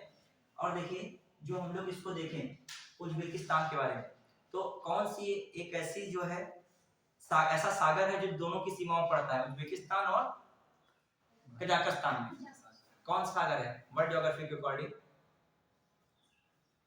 अरल सागर सुना है नाम, पड़ता है कि नहीं, तो आप बिल्कुल दिमाग को डायनेमिक रखिए। अभी मैं पूछ लूं कैस्पियन सागर की बाउंड्रीज में इनमें से कौन सा राज्य नहीं लगता है, तो आप लोग बताने के तैयार बैठे हैं कि नहीं। ऐसे क्वेश्चंस आयोग के फेवरेट क्वेश्चन होते हैं, कहेगा ब्लैक सी के किनारे कौन सा सागर इनमें से सीमा साझा नहीं करता है। अब कैस्पियन सागर बहुत बार क्वेश्चन आया, तो ऐसे क्वेश्चंस में क्या किया, थोड़ा बहुत ट्रिक भी इस्तेमाल करें। नक्शा तो दिमाग में रखना ही है, लेकिन कभी थोड़ा बहुत क्या रखो ट्रिक। जैसे कैस्पियन सागर मैंने कह दिया, कैस्पियन सागर से कौन सीमा रेखा नहीं बनाता है, मैं लिख दिया कजाकिस्तान, तुर्कमेनिस्तान, रूस, यूक्रेन। एक क्वेश्चन आए हुए इस तरीके से, तो हम जब पढ़ाते हैं याद खुद रखते हैं, तो हम जब फार्मूला बना लेते हैं। ठीक है, तुम भी बना सकते हो, और फार्मूला कभी भी अपना बनाओ। जैसे हम कटियार रखे ना, लोग बोल रहा है बहुत लोगों के सपने में कटियार होता है, तो हमारे बीच में कटियार, तो उनका मित्रता का नाम उनका याद आ गया, तो हम कहें अब तो यही इनका नाम क्या सेट बैठ रहा है। ठीक है, ठीक है, अब देखिए कटियार में बस थोड़ा सा उनकी स्पेलिंग नहीं चलेगी, स्पेलिंग अपनी चलेगी। ठीक है, तो कटियार याद रखिए, इससे आपका क्वेश्चन वहां पे सॉल्व हो जाएगा, कंफ्यूजन नहीं दिए, क्वेश्चन आपका क्या हो जाएगा, सही हो जाएगा उनके नाम से। के फॉर क्या था, कजाकिस्तान, टी फॉर क्या है, तुर्कमेनिस्तान, आई फॉर क्या है, ईरान, ए फॉर क्या है, अजरबैजान, और आर फॉर क्या, आर का फॉर क्या है, रशिया, रूस। तो आपका यहाँ यूक्रेन शामिल नहीं था, किसी का आंसर यूक्रेन आया नहीं था। ठीक है, चलिए समझ रहे, तो चीजें छोटी छोटी चीजें दिमाग में रख सकते हो। हाँ आइए देखो, ये सब आप देखो प्रीवियस ईयर क्वेश्चन लगाने से क्या फायदा है, एक आपको एक क्लू मिलता है किस तरीके से क्वेश्चन आए हैं, कहां पे हम क्या होंगे, फंस जाएंगे, और कुछ थोड़ी होता है। जब लास्ट टाइम सब टीचर, जो बच्चे टीचर लोग पढ़ाने वाले टीचर है, वो जरूर यही कहते हैं लास्ट में आप क्या लगाओ, पीवाई क्यूज लगाओ। इससे आपको क्या मिलेगा, जैसे तुमको नहीं पता तुरंत देखे जाके नक्शे में कौन सा है, देखें कैसे याद रहेगा लास्ट तक। अब जब तुम कैस्पियन सागर देखोगे तो ब्लैक सी भी देखोगे, ब्लैक सी देखोगे तो तुम देखोगे मलावी झील भी देखोगे, मलावी देखोगे तो विक्टोरिया भी देखोगे, विक्टोरिया देखोगे तो तुम जो है जो आपकी ताना वाली झील, सब झीलें फिर देख डालोगे। इसी बहाने तुम नक्शे में क्या कर देख डाले चक्कर में, और पता लगा उस बार वो पूछा जाके मलावी का पूछ लिया जाके, उसने फिर जब देखने लगा तो 5 लेक्स भी देख डाले तुरंत फटाफट, वरना कंफ्यूज हो गए थे मिशिगन यूएसए में पूरी तरीके से कि मिशिगन कनाडा में पहुंच गई है। तो पता सबको था, केवल मेन क्या करना पड़ेगा आपको, रिकॉर्ड। क्लियर, चलिए अब देखिए ये इसमें बस एक ध्यान रखिएगा, गुजरात का धोरडो गांव था, अभी UNWTO द्वारा क्या पर्यटन गांव की सूची बनाई गई, उसमें 54 गांव कितने रखे गए थे, 54 गांव का चयन किया गया था। उसमें गुजरात का कौन सा गांव शामिल किया गया, धोरडो। ठीक है, क्लियर। गुजरात की बताइए लोकसभा सीटें कितनी है, क्योंकि वहां से प्रधानमंत्री नरेंद्र मोदी आते हैं, मतलब ये भले यहाँ वाराणसी से रहते हो लेकिन है तो वहां के मूल निवासी। गुजरात में कितनी लोकसभा सीटें, को विधानसभा नहीं पूछ लेने होगा, ठीक है। हाँ तो याद रखिए, काम चलेगा नहीं। गुजरात की है, मिलान आया था पिछली बार, 2-3 ईयर के पेपर देखोगे इसमें मिलान आते हैं लोकसभा सीटों वाले, इसे मिलान दे देगा सबकी और राज्य लिख देगा उनके क्या लोकसभा सीटें, वहां 25 से 26 कंफ्यूज जाओगे। राजस्थान में 25 है, गुजरात में कितनी है 26, एक राजस्थान से एक ज्यादा सीट है। फिर आइए, अब आइए कहां पे, 10वीं कृषि विज्ञान कांग्रेस। अब देखो इसमें साफ नहीं लिखा है लेकिन इतना पता चल रहा है कहां पे हुआ है, कोच्चि में। कभी कभी तो ये भी नहीं कंफ्यूजन हो जाता है कि क्या होगा इसमें, ये कहा हुआ है कोच्चि में। फिर आइए, जो है कृषि विज्ञान कांग्रेस का आयोजन केरल में पहली बार किया गया, जिसकी जो है मेजबानी ICAR, ठीक है, केंद्रीय समुद्री मत्स्य अनुसंधान संस्थान, मतलब CMFRI, ठीक है। ठीक है, तो मैरीन जो आपका fisheries research institute, central marine fisheries research institute, और ये कौन है दूसरा, ICAR, ठीक है, हाँ ICAR। फिर 16वीं कृषि विज्ञान कांग्रेस में कृषि जो वैज्ञानिक नीति निर्माता सब चीजें दी हैं, आपको दिमाग में रखना, इंपॉर्टेंट क्वेश्चन ये भी बन जाता है कि जो हाल ही में कृषि विज्ञान कांग्रेस का आयोजन कहाँ हुआ है, कोच्चि में हुआ है, किसके द्वारा हुआ है, ICAR, और कौन है दूसरा, कौन है CMFRI, ठीक है, इनके द्वारा किया गया है। ठीक, याद रखिएगा, वहां पे आपको दिमाग तिरुवनंतपुरम लगने लगेगा, गांधीनगर लगने लगेगा, ये कहां पे हुआ है, कोच्चि। अभी कोच्चि का नाम आया था एक जगह और, मत्स्य जागृति अभियान भी चला गया कहां पे, कोच्चि में। किसके द्वारा चलाया गया था, नेशनल इंस्टीट्यूट फॉर फिशरीज। फिर पोस्ट हार्वेस्ट जो है कौन सा था, ट्रेनिंग, क्या था आपका, टेक्नोलॉजी एंड ट्रेनिंग, ठीक है, याद रखिएगा। हाँ, फिर आइए, दिमाग को जितना जो आप मतलब रिलैक्स ना रखा हो पढ़ाई में, उसको घुमाते रहो, वहां पे ज्यादा रिलैक्स रखा तुमने पढ़ाई के समय तो फिर नींद आने लगेगी, फिर जो है विकल्प बदलने लगते हैं। अरे मान लो चीज जो कठिन है तो 2-4 बार उसको रिकॉल करो, जो मन हो रहा है भूलने का वही चीज 2-4 बार करो। आइए, बच्चों में कुपोषण के प्रबंधन के लिए प्रोटोकॉल की शुरुआत, तो ये भी देख सकते हो इसमें क्या क्या है, क्या इंपॉर्टेंट। केंद्रीय महिला एवं बाल विकास मंत्री स्मृति ईरानी ने 10 अक्टूबर को, अब देखो केंद्रीय महिला एवं बाल विकास मंत्री कौन चल रही है, ठीक है, कुपोषण के प्रबंधन के लिए एक नए मानकीकृत प्रोटोकॉल की शुरुआत की। महिला एवं बाल विकास मंत्रालय ने 13 लाख से अधिक आंगनवाड़ी केंद्रों के लिए यह प्रोटोकॉल जारी किया। यह आंगनवाड़ी स्तर पर कुपोषित बच्चों की पहचान और प्रबंधन के लिए विस्तृत कार्यक्रम है, जिसमें रेफरल, पोषण प्रबंधन, अनुवर्ती देखभाल पर ध्यान देना है। मिशन सक्षम आंगनवाड़ी और पोषण 2.0 के जरिए कुपोषण को कम करने के महिला एवं बाल विकास मंत्रालय के प्रयासों के लिए प्रोटोकॉल महत्वपूर्ण घटक होगा। यह प्रोटोकॉल आंगनवाड़ी कार्यकर्ता, आशा वर्कर और ANM को कुपोषित बच्चों की पहचान और जो है प्रबंधन के लिए मदद करेगा, ठीक है। तो अभी जो क्वेश्चन आ जाए, बच्चों के कुपोषण के लिए प्रबंधन के लिए, बच्चों के कुपोषण के प्रबंधन के लिए प्रोटोकॉल किस मंत्रालय द्वारा जारी किया गया है, तो महिला एवं बाल विकास मंत्रालय, ठीक है। और उसमें मंत्री पूछे तो कौन है, स्मृति ईरानी, ज्यादा तो इसमें नहीं। मतलब कुपोषण किसे कहते हैं, कौन से स्तर होते हैं कुपोषण, कुपोषण किसे कह सकते हैं, क्या हो सकता है, भोजन जो है पोषक तत्वों की कमी से होता है क्या, और जो है ज्यादा तत्व मिल जाए तभी तो हो सकता है, मोटा हो जाएगा तब भी क्या हो जाएगा, ठीक है, और बिल्कुल, हाँ, और बिल्कुल ना मिले तो फिर हो जाएगा। मतलब ये क्वेश्चन आया था उसमें 3 दिए थे, फिर ऑप्शन लगाना था A B C, जैसे मान लीजिए जिसने पहला ऑप्शन पढ़ लिया कि कमी से होता है, ठीक है, बिल्कुल कमी से, तो ये सब चीजें नहीं, उसमें ये बहुत मोटा भी नहीं हो सकता तो भी कुपोषण कहा जाएगा, और जो है बहुत दुबला है तो भी कुपोषण है, और बिल्कुल मतलब एक मानक से कम है तब भी क्या है, वो कुपोषण है, ठीक है। चलिए, जो आप बहुत मोटे हो जाओगे तो आप तब भी क्या माने जाओगे, और बहुत दुबले भी दिख रहे हो तब भी जो है कुपोषित, ठीक है। देखो दुबले में सब कुपोषित कहते हैं, लेकिन हट्टे कट्टे हुए तो कुपोषित नहीं कहता है। बहुत सारी ऐसी जनजातियां होती हैं जहाँ पर जो सबसे ज्यादा मोटा होता है उसको ही मेन जो है क्या मानते हैं, मुखिया मानते हैं, ये भी होता है, ठीक है। दुबले को मुखिया नहीं माना जाता, ठीक है, मानते एकदम जो है क्या ये एकदम खाए पिए सबसे स्वस्थ यही माना जाता है, ठीक है। हाँ। तो सब पेट निकाल जाते भी है तो जरूरत से ज्यादा क्या लगे, हम सबसे ज्यादा मोटे लगे, और जो पुरुष वर्ग होता है वो क्या जाएगा सबसे ज्यादा अपने को जो है दिखाएगा।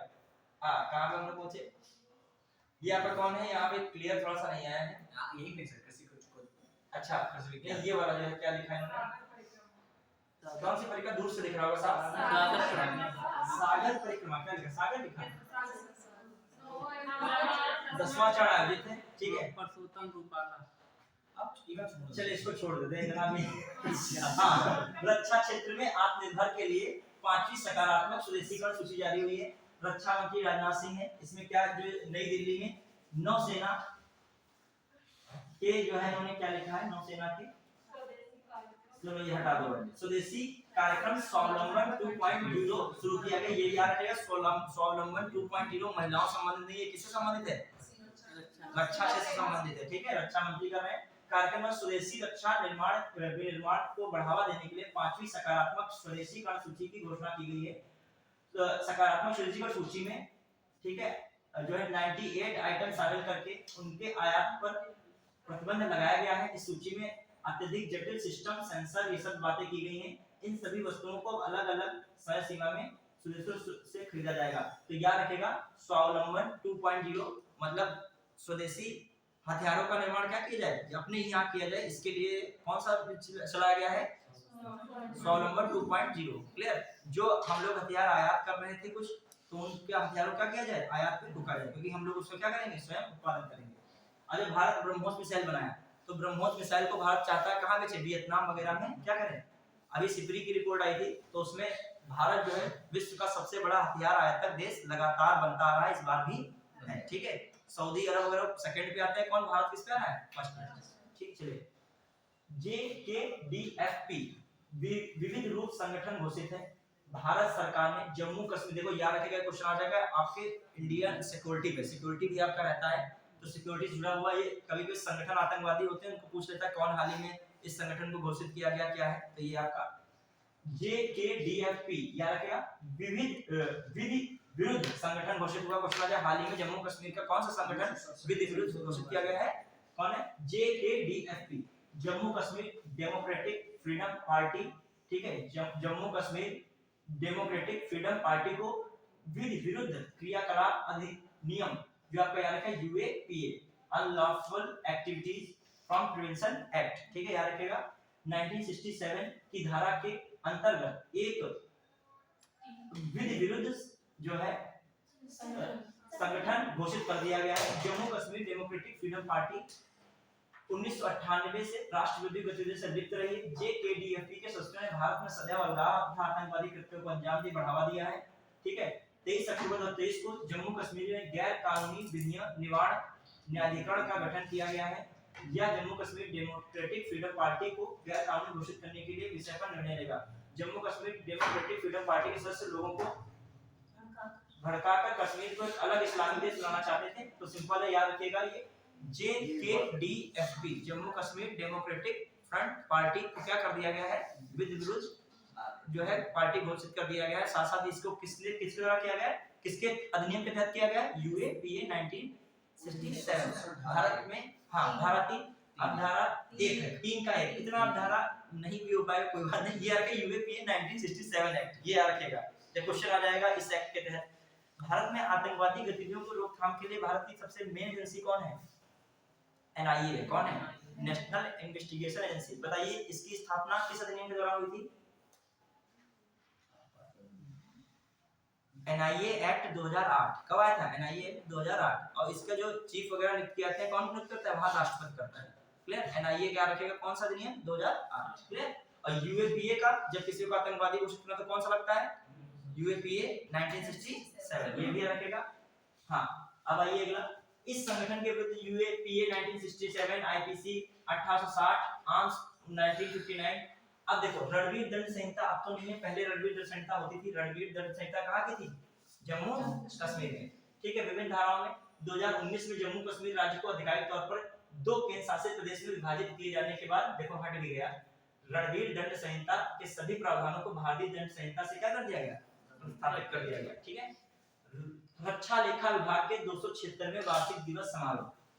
ठीक है, इसमें देखो क्या क्या इंपॉर्टेंट है, बस खत्म होने वाला राष्ट्रीय है इसमें। ठीक है, हाँ, राजनाथ सिंह ने दिल्ली छावनी में आयोजित, ये कहां पर आयोजित हो रहा है, दिल्ली छावनी में, रक्षा लेखा विभाग, ठीक है, डिफेंस ऑडिट जो है डिपार्टमेंट के 276वें वार्षिक दिवस समारोह में डिजिटल पहलों की शुरुआत की। इस पहल में रक्षा मंत्रालय के एकीकृत रक्षा वित्त डैशबोर्ड सारांश, याद रखेगा कौन सा है, सारांश, रक्षा मंत्रालय के लिए खातों बजट व्यय का सारांश, बिल सूचना कार्य विश्लेषण प्रणाली विश्वास तथा ई रक्षा आवास पहल शामिल किए गए हैं। याद रखेगा, इस पहल में रक्षा मंत्रालय के लिए एकीकृत रक्षा वित्त डैशबोर्ड, उसका नाम क्या है, सारांश, किससे संबंधित है, रक्षा संबंधित है, एकीकृत रक्षा वित्त डैशबोर्ड।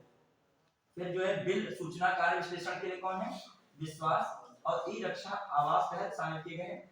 सारांश की शुरुआत रक्षा वित्तीय डेटा के अधिक सटीक और उद्देश्यपूर्ण दृष्टिकोण को प्रतिबंधित करने के किया गया है।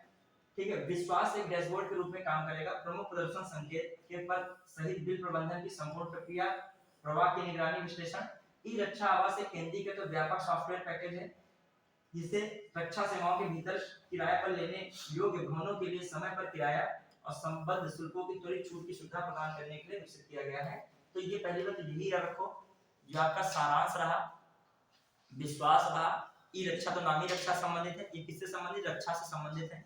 सारांश किससे संबंधित है, जो रक्षा में एकीकृत वित्त व्यवस्था संबंधित है, और जो बिल इत्यादि से संबंधित कौन है, विश्वास है। और ई रक्षा किससे संबंधित, जो आवास किराए पे लेते हैं उनका बिल वगैरह कैसे के टाइम पे संबंधित। थोड़ी बहुत आपको जानकारी होगी तो आप वहां बना ले जाओगे, वो चीजें देगा तो आप जानते हो। पहली बार विश्वास पढ़ रहे हो तो तुम लगाए दे रहे हो, विश्वास वो वाला योजना लगाए दे रहे हो, जो है अप्रत्यक्ष कर वाली विश्वास योजना चली थी। ठीक है, तो यहाँ से आप आइए, समझ में नहीं, रक्षा संबंधित। अगला आइए, राष्ट्रीय जलमार्ग 44 पर क्या बना है, ड्रेजिंग कार्य। देखिए क्या है मामला,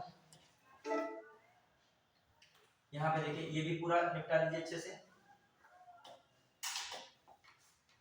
बंदरगाह, जहाज रानी और जलमार्ग राज्य मंत्री मनसुख मांडविया को पश्चिम बंगाल में राष्ट्रीय जलमार्ग 44 फिर कौन नदी पर, इचामती नदी पर ड्रेजिंग कार्य का उद्घाटन किया गया। बंदरगाह, जहाजों और जलमार्ग मंत्रालय परिवहन के अधिक लागत प्रभावी पर्यावरण के अनुकूल साधन के रूप में अंतर्देशीय जल परिवहन को बढ़ावा देने के लिए राष्ट्रीय जलमार्ग का विकास अभिगत कर रहा है। 1.5 मीटर की नौवहन गहराई हासिल करने व नदी में ज्वारी प्रभाव को बढ़ावा के लिए तेतुलिया के कलाची, कोई मतलब नहीं, हाँ, नौवहन क्षमता में सुधार लाने के लिए तेतुलिया से कलानची तक जलकुंभी खरपतवार पदार्थों को साफ किया गया। ड्रेजिंग मात्रा का आकलन किया गया। इचामती नदी भारत के पश्चिम बंगाल राज्य में बहने वाली नदी है। यह माथा भांगा नदी की एक क्या है, सहायक नदी है, लिखना चाहिए क्या है, सहायक नदी है, गलत लिखा है, नहीं। ठीक है, देखो आपसे जो चीजें पूछे वहां इंडियन ज्योग्राफी की भी चीजें जुड़ती हैं, बस आपको पढ़ने का तरीका होना चाहिए दिमाग में। क्या है, कौन सा है आपका, कौन सा ड्रेजिंग वाला कहाँ शुरू किया गया है, पश्चिम बंगाल में, किस नदी पर, इचामती नदी पर। क्लियर, बस इतना ही। और ड्रेजिंग मतलब वही है, साफ सफाई इत्यादि जो है, जलकुंभी इत्यादि जैसे लगती है उनको क्या करना है, साफ करना, हटाना है। क्लियर, फिर आइए देखो, भारत में जो कहा है ज्वारी बंदरगाह कौन है आपके, तो ज्वारी बंदरगाह आपका उधर साइड में कांडला भी है, इधर साइड में कौन है, कोलकाता भी है। ज्वारी बंदरगाह जानते हैं, जहां पर टाइड्स वगैरह उठते हैं, और वो क्या करते हैं, आपका जो नौ संचालन होता है बिजनेस के ट्रेड की दृष्टि से बढ़िया होता है। जैसे यूके का लंदन है, कौन सा, लंदन, तो वहां पर भी ये है सिस्टम। क्लियर, नदियां भी होती हैं जहां ज्वारी बंदरगाह के लिए बढ़िया है, तो नदियों में अपने इधर कौन है, हुगली में ज्वारी वाला रूप देखा जाता है। वहां पे लंदन साइड में देखो टेम्स नदी का दिखाता है। अब नदियों का वर्ड मैंने आया दिमाग में, तो अब नदियां दिमाग में आनी चाहिए सबके, और खासकर नदियां कौन आनी चाहिए, जो फेमस जिसके शहर किनारे बसा है, वो पता होनी चाहिए। मिलान आ जाएगा कि किस नदी के किनारे कौन सा शहर बसा है। जैसे लिख लिया पेरिस के सामने सीन नदी, ठीक है, लिख दिया वियना के सामने डेन्यूब रिवर, लिख दिया उसने कीव के सामने वोल्गा नदी, फिर लिख दिया उसने लंदन के सामने टेम्स नदी। मैंने इसमें कौन सा गलत बोला है, जो है कीव के सामने कौन नदी नीचे थे, तो कौन होगी, इस समय यूक्रेन की राजधानी कौन है? कीव है। यूक्रेन विवाद चल रहा है, तो उसके किस नदी के किनारे इसकी राजधानी बसी है? कीव। नदियां तो नदियां दिमाग में आनी चाहिए। विश्व की सबसे लंबी नदी, विश्व की सबसे चौड़ी नदी। देखो हम करंट पढ़ाएंगे तो करंट के माध्यम से जो भी चीज वर्ड यूज आएंगे उनका हम एक्सप्लेन थोड़ा अपने स्तर से कर देंगे। अब नदियां जो है संसार की नदियों को देखोगे, सबसे लंबी नदी जानते हो आप? नील नदी है। जो सबसे बड़ा अपवाह तंत्र कौन बनाती है नदी? ड्रेनेज सिस्टम सबसे बड़ा किसका है? अमेजन का है। अमेजन की कौन सी ऐसी सहायक नदी जो विश्व की सबसे लंबी सहायक नदी कही जाती है? लॉन्गेस्ट ट्रिब्यूटरी ऑफ वर्ल्ड कौन सी है? मेडिरा है। कौन है? मेडिरा, जो किसकी है? अमेजन की एक सहायक नदी। जो अमेजन की नदियों पे जंजाल बनता है, पूरा क्षेत्र बनता है, तो एक वहां क्षेत्र बनता है, उसे क्या कहते हैं? उष्णकटिबंधीय सदाबहार क्षेत्र, जिसे उस किस नाम से जानते हैं? सेल्वा, जो है आपका किस नाम? सेल्वास नाम से जानते हैं। किस नाम से जानते हैं? सेल्वास। इसे क्या कहते हैं? लंग्स ऑफ अर्थ, पृथ्वी का फेफड़ा। तो नदियों के बारे में भी आपको पूरा नॉलेज होना चाहिए। अब नील नदी है, एक ब्लू नील है, एक व्हाइट नील है। कहां पर मिलकर नील नदी बनाती है? खार्तूम में, ठीक है। व्हाइट नील कहां से निकलती है? और बताइए ब्लू नील कहां से आती है? ब्लू नील कहां से आती है? व्हाइट नील तो आपकी कहां से आती है? विक्टोरिया से। और ब्लू नील कहां से आती है? कहां से? ताना झील से आती है। और दोनों कहां मिलती हैं? और कहां पे नील नदी का मुहाना है? किस क्षेत्र में? मुहाना, नील नदी कहां पे गिरती जाके? गिरेगी तो कहीं महासागर सागर में।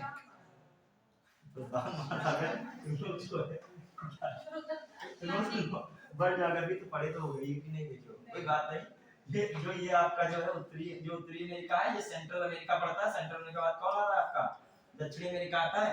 फिर इसके बाद क्या है? यूरोप है। यूरोप के बाद ये क्या है यहाँ पर? आपका अफ्रीका है, ठीक है। और फिर इधर साइड में क्या शुरू हो जाता है? एशिया शुरू हो जाता है। ये एशिया से आ रहा है, इधर साइड में ऑस्ट्रेलिया होता है। ये आपका कौन सा महासागर है? अटलांटिक है। ये आपका कौन सा है? प्रशांत है। उधर साइड में ये कौन सा है? हिंद है। उधर जब प्रशांत है तो उधर भी कौन आएगा? पृथ्वी का गोल है, प्रशांत ही आएगा। तो यहाँ पे जो ये अफ्रीका की नील नदी यहाँ गिरती है, कि ये क्षेत्र कौन है? भूमध्य सागर। कौन है? भूमध्य सागर। क्लियर? चीजें जब दिमाग में रखो, चित्र मैप कर सब कॉन्सेप्ट दिमाग में रखो, याद इतना कर नहीं मिलेगा। आप जो है मैपिंग चीजें यूज किया करिए। अब मैं कह दूं कोलंबिया रिवर कहाँ गिरती है, रटे बैठोगे यहाँ गिरती वहां गिरती। अब तुम्हारे दिमाग में चित्र होगा कि कोलंबिया रिवर जो है वो आप जब पढ़ोगे, कौन सी जगह पे कोलंबिया रिवर पड़ेगी बताइए? कोलंबिया नदी कहाँ की फेमस रिवर है? किस महाद्वीप की है? कहाँ गिरती है पहले बताइए? कहाँ गिरेगी? प्रशांत महासागर में गिरेगी। और प्रशांत महासागर में गिरने वाली सबसे लंबी नदी कौन है? Columbia river. तो आपको रिवर्स का बारे में पता होना चाहिए कुल मिला के। चलिए यहाँ पे बहुत कुछ रिवर्स भी जानते होंगे, बढ़िया के? हाँ चलिए, चलो अब आइए जीएसटी वाला। देखो सिविल का एग्जाम एक ऐसा एग्जाम है जो मतलब एकदम हर चीज के लिए तैयार रहना होगा। यही नहीं हमारी पॉलिटी बढ़िया जो हमारा हो जाएगा, ये नहीं उनकी हिस्ट्री बढ़िया तो हिस्ट्री। यहाँ पर क्या एकदम दिमाग एकदम मतलब देखो मल्टी एकदम टैलेंटेड नहीं कहते हैं, तो वैसे दिमाग को एकदम हाँ एकदम दिमाग हर एक सब्जेक्ट पे। पॉलिटी है तो पॉलिटी पे दिमाग चला जाए, हिस्ट्री है तो हिस्ट्री में डूब जाएगा कि एकदम। मराठा है तो मराठा की इतनी भी संधियां तुम्हारे दिमाग में घुस जाना चाहिए पेज, कितनी संधियां सूरत की हुई है, कहाँ की पेशवा की कौन सी संधियां हुई है। मतलब पेपर तो वैसे ही आएगा ना, पिक्चर आएगा, ये तो नहीं आएगा क्यों ना आज का दिन पॉलिटी का है। ठीक है, आज का दिन क्या है आपका? हिस्ट्री का। तो बहुत आसान है। तो तुम पॉलिटी को पढ़ के एक पॉलिटी को दिमाग में लगाए, अगला क्वेश्चन देखे धड़ाक से हिस्ट्री का रखा हुआ है, तो तुम्हारा दिमाग नाच गया एकदम। तो अपने दिमाग को कहा और हिस्ट्री से निपट नहीं पाए, एनवायरनमेंट आ गया, एनवायरनमेंट से निपट नहीं पाए, तुरंत जो है वर्ल्ड ज्योग्राफी का कोई ऐसा पूछ लिया, गर्ल्स जो है गर्ल्स सेपोगा जो है द्वीप कहाँ पे है, ऐसे कुछ ऐसा आ गया। फॉकलैंड द्वीप कहाँ पर है, स्टैनली कहाँ पर, तुम सोचने लगे तुरंत महासागर, तुरंत महासागर सोच नहीं बैठे, तुरंत आ गया कुछ करंट आ गया। तो ये आपको दिमाग उसे बनाना पड़ेगा, ठीक है। चलिए कहाँ पे राष्ट्रीय वाले कितने बचे होंगे? बस खत्म हो रहा है, राष्ट्रीय कितने बचे? बस ये पेज बचा है, इसको खत्म कर दे बस। फिर आए हम लोग जो है रिपोर्ट की बात की, उसको देखेंगे। कहाँ पे हम लोग आए? यही है ना, जीएसटी। जीएसटी परिषद के अपीली न्यायाधिकरण के अध्यक्ष की आयु सीमा बढ़ाई गई है। वस्तु एवं सेवा कर जीएसटी परिषद ने जीएसटी अपीली न्यायाधिकरण के अध्यक्ष सदस्यों की अधिकतम आयु सीमा बढ़ाने का निर्णय लिया है, ये भी देख लेगा। जीएसटी बताइए किस संविधान संशोधन जोड़ा गया था? ये जो भी नहीं बताइए, जीएसटी किस प्रकार का कर रहा है? चलिए जीएसटी बहुत अच्छा खासा लगता है, जब आप कोई सामान खरीदते हैं तो देखिए यदि 1,10,000 की चीज है तो कितने पे पड़ेगी जाके? 1,30,000 की लगभग पड़ रही है, 18% लगा जीएसटी। और तुम लोग पूरा रेट देखते हो, उसका जीएसटी को हटा के देखा करो कितने का है, तो वो कितने की पड़ रही है। जैसे मान लीजिए कोई तुमने चीज ली 1,30,000 तो उसने कहा 18% जीएसटी लग रहा है, तो इसका मतलब तुम्हारी वो चीज कितने की पड़ रही होगी, कितने की पड़ रही होगी, निकालो 18% के हिसाब से, लगभग जो तुम्हारी चीज 1,10 की पड़ रही होगी। ठीक है, 11 दूनी 22 लगभग वही हुआ, कुछ कम हो गया।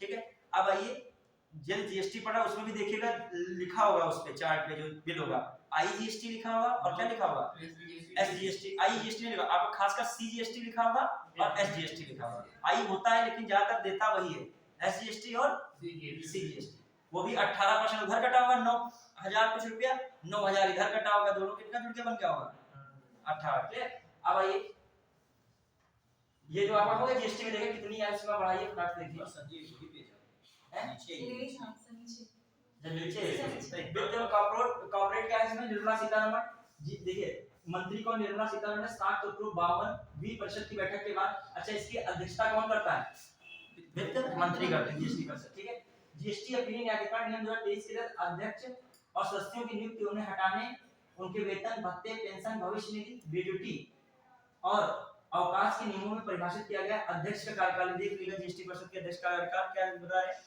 का जो है अध्यक्ष का कार्यकाल 70 वर्ष की आयु तक हो सकता है, जो पहले कितना था 67 वर्ष था। जबकि सदस्यों की सीमा कितनी बढ़ा के कर दी गई, 65 से बढ़ा के कितनी कर दी गई। इंपॉर्टेंट क्वेश्चन है, बन सकता है जीएसटी। सबके एज पता है ना, जिसके पूछने बता दोगे सब लोग। बहुत सारे संविधान में पद होते हैं, सबकी एज अपनी अलग अलग होती है। बताइए जो है मानवाधिकार जो आयोग का अध्यक्ष होता है उसकी कितनी आयु सीमा, कितने तक रिटायर होता है वो, 70 कितना है 70। कितना कार्यकाल उनका होता है 3 वर्ष। तो ऐसे सबका अलग अलग है। ठीक है, जितने भी कार्यकाल सबका अलग है, कहीं किसी का 4 है तो 65 है। हाँ, तो इसका अध्यक्ष का कितना रहेगा 70 और कितना पहले कितना 67 और अदर का कितना रहेगा 65 से कितना होगा 67। नियुक्ति की न्यूनतम आयु पहले निर्दिष्ट नहीं थी, अब कितनी कर दी गई है 50 वर्ष करने की सिफारिश की गई है। तो याद रखिएगा जीएसटी काउंसिल में जो इसके अध्यक्ष होंगे, सदस्य होंगे, सबका एज बढ़ा दिया गया है। कितना उसका किया गया है 70 और उसका कितना कर दिया गया 67 और उधर क्या किया गया है मिनिमम भी निर्धारित कर दी गई। बल्कि भारतीय संविधान में देखोगे मिनिमम एज का क्राइटेरिया जगह पे बहुत जगह पे नहीं है। उच्चतम न्यायालय के न्यायाधीश का नाम की है, ना ही कोई भी आप पद देख लीजिए मिनिमम कहीं क्राइटेरिया नहीं, बस वो पद हटा दीजिए। लोकसभा और ये सब वाले जो है मैक्सिमम का तो है, मिनिमम नहीं है। फिर ये आगे देखिए एनसीडीसी की 89 सामान्य परिषद की बैठक हुई। ठीक है, दिल्ली में केंद्रीय गृह मंत्री और सहकारिता मंत्री अमित शाह ने राष्ट्रीय सहकारी विकास निगम की 89 सामान्य परिषद की बैठक की। इतना कुछ इंपॉर्टेंट नहीं, बस ये देख लीजिएगा एनसीडीसी एक सांविधिक निगम है। ये देखिएगा नेशनल कॉर्पोरेशन डेवलपमेंट और फिर क्या है नेशनल कोऑपरेटिव डेवलपमेंट कॉर्पोरेशन। देख लेगा, ये पूछ सकता है सांविधिक निगम है। इसकी स्थापना कब हुई है एनसीडीसी अधिनियम 1962 के माध्यम से की गई। यह सहकारिता मंत्रालय के अधीन कार्य करता है। सहकारी समितियों के माध्यम से सहकारी आंदोलन आर्थिक विकास को बढ़ावा देना क्या है एनसीडीसी का कार्य है। तो एनसीडीसी के सामने लिख सकता है स्थापना में कब हुई 1962 और एनसीडीसी अधिनियम के तहत हुई। क्लियर। ऐसे बहुत सारे आपके पूछ लिए जाते हैं, उनके सामने संधि होते हैं। जैसे कहेगा सीबीआई की स्थापना कब हुई, सीबीसी की स्थापना कब हुई, ईडी की स्थापना, खासकर जांच एजेंसियों की स्थापना का सीक्वेंस देख लेगा, पूछा बहुत ज्यादा कि ये ज्यादातर क्या रहते हैं करंट में बने रहते हैं। ईडी इनके वहां छापा मार दी, सीबीआई इनके वहां चली गई, ये सब क्या रहता है करंट में रहते हैं। बताइए सीबीआई और सीबीसी की स्थापना किस अधिनियम के द्वारा हुई थी, ये किस समिति की सिफारिश की गई थी। हाँ, तो बताइए कब हुई थी 1963 सीबीआई 1963 में और सीबीसी 1964 में। ईडी कब हुआ था, ईडी कब स्थापित है, ईडी अक्सर आजकल चर्चा में रहता है। ईडी एनफोर्समेंट डायरेक्टरेट प्रवर्तन निदेशालय 1956। यही क्वेश्चन आया था 22 वर्ष के पीछे में आया था, ईडी का ही गलत लिख दिया था उसने, कोई और सा लिख दिया था और वही पे लिखना था। हाँ, फिर इंडिया स्किल 2022-23-24 केंद्रीय शिक्षा कौशल विकास एवं उद्यमिता मंत्री धर्मेंद्र प्रधान द्वारा इंडिया स्किल्स 2023-24 लॉन्च किया गया है। इस अवसर पर विश्व कौशल 2022 विजेताओं को सम्मानित किया गया। भारत ने वैश्विक प्रतिस्पर्धा में 11वां स्थान हासिल किया, जो अब तक की सबसे अच्छी रैंकिंग है। विश्व कौशल प्रतियोगिता दुनिया की सबसे बड़ी कौशल प्रतियोगिता है जो हर 2 साल में आयोजित की जाती है। इसका संचालन वर्ल्ड स्किल इंटरनेशनल द्वारा किया जाता है। इसके 86 सदस्य देश हैं। तो आपका पूछ सकता है कि जो इंडिया स्किल 2023-24 लॉन्च किया गया कौन से मंत्रालय द्वारा? केंद्रीय शिक्षा कौशल विकास उद्यमिता मंत्री। क्लियर? अब कौन सा है? टाइम तो भी होगा ना। चलिए इसको जो है देखिए, ये आपका कौन आ गया? रीवा जो है कौन है? गोवा मैरीटाइम कॉन्क्लेव का चौथा संस्करण का आयोजन हुआ है। ठीक है, चलिए ये भी हो गया, लगभग हो गया है। यहाँ पे भारतीय भाषा शिखर सम्मेलन कहाँ पर आयोजित हो रहा है? यही ध्यान दीजिए, कहाँ हो रहा है? दिल्ली में। ठीक है, और इसका विषय क्या था? प्रौद्योगिकी और भारतीय भाषा शिखर सम्मेलन। भारतीय भाषा उत्सव एक भाग के रूप में आयोजित किया जाता है। भारतीय भाषा उत्सव 11 दिसंबर 2023 से क्या है? समाप्त होगा। क्लियर? चलिए अब आइए थोड़ा सा हम लोग नहीं है, थोड़ी सी जानकारी किससे देख लेंगे? इतना ही जान ले कितने परसेंट पे कौन सा जो है वन क्षेत्र है, कहां पर जो है क्या है वृक्ष क्षेत्र है। तो इतना ही देख ले डाटा देखें कुछ को। चले अभी 7-8 मिनट बहुत है, 15 तक है ना टाइम, 7-8 बहुत होते हैं।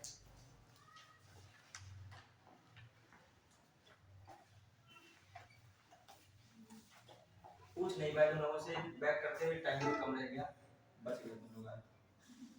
मेरे दिमाग का नंबर चेक करते कैसा है, फास्ट कितना बढ़िया बता पाते। बैक हो जाओ।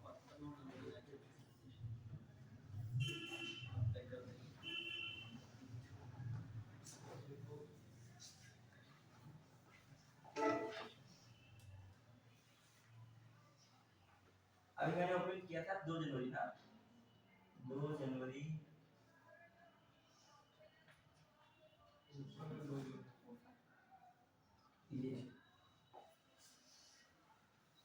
तुम लोग पीडीएफ हम ग्रुप पे भेज देंगे। ये पीडीएफ है ग्रुप पे हम भेज देंगे। सर ये तो आप एक हफ्ते से पहले भेज रहे हैं। असल में हम 1-2 बार भेजे तो उसमें क्या हुआ, बच्चों ने मतलब जो है उतना क्रेज नहीं दिखाया कि मतलब जो है इतना कौन पढ़ पाता है, ये सब चीजें शुरू हो जाती हैं। ठीक, चलो हम भेजेंगे, लेकिन अब तुम लोग पढ़ो, इसी वाले ग्रुप पे तुम्हारे भेजेंगे व्यवहार वाले। और क्या सर उस वाले ग्रुप में भेजेंगे तो हम लोग कहाँ जाने? नहीं देखो बात ये होती है कि उसकी कदर करनी चाहिए। मान ली हम भेज भी दें, आपसे हम पूछें भी तो आप बता नहीं पाओ, तो फिर क्या होता है टीचर के नेगेटिव में रहता है कि आप जो है भेज हम सब देंगे। इतना ज्यादा संसार में मटेरियल पड़ा है, आपके मोबाइल में भी पड़ा होगा, मैं गारंटी लगा रहा हूँ, लेकिन कोई जो है क्या नहीं करना चाह रहा है, पढ़ना नहीं चाह रहा है सच्चाई। और पढ़ते हैं अलग ढंग से, खाना खाते हो पढ़ रहे हो तो क्या पढ़ रहे हो, भूल जाओगे। ठीक है, क्या हार्ड कॉपी यहाँ से मिल सकती है, सबसे कहिए कभी का ही सब व्यवस्था हो। कितनी बार हार्ड कॉपी कितनी बार बोल रहा है, तो कितनी बार बोल। अच्छा ये तो हमारा विषय नहीं है, हमारा विषय भेजने का है, ठीक है जो बात तो लेकिन आप कहिए साथ में, आप कह देंगे, कोई दिक्कत नहीं है। तो फोन में पढ़ना तो नहीं वो तो है, इसमें मतलब ये तो आप पैनल है तो ये व्यवस्था है भी, फोन में ये इतना बन नहीं पाता। ठीक, देखो क्या क्या, देखो इसमें बहुत सारी चीजें छोड़ दे रही है, बहुत सारी चीजें इंपॉर्टेंट पढ़नी है। कहाँ पे हम लोग स्टार्ट जो है देखिए बीच में कहा कृषि पढ़ा, कृषि देखो स्टार्ट बहुत जो है इंपॉर्टेंट बातें इसमें है। देखो ज्यादातर आप शॉर्टकट में मत पढ़ा करो, कभी पढ़ो तो पूरा मतलब विश्लेषण पढ़ो, उसमें से शॉर्टकट तुम बनाओ अपना, ना कि तुमको रेडीमेड क्या बना के दे बुक दे, और वो जो पढ़ते हो वही गड़बड़ हो जाता है। ठीक है, जो भी चीज पढ़ो मेन चीजें आनी चाहिए उसमें। पहली भारत वन स्थिति रिपोर्ट, देखो इसमें हर एक चीज बारे में दिया होगा।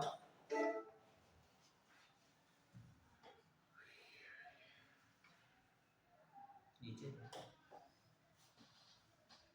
वही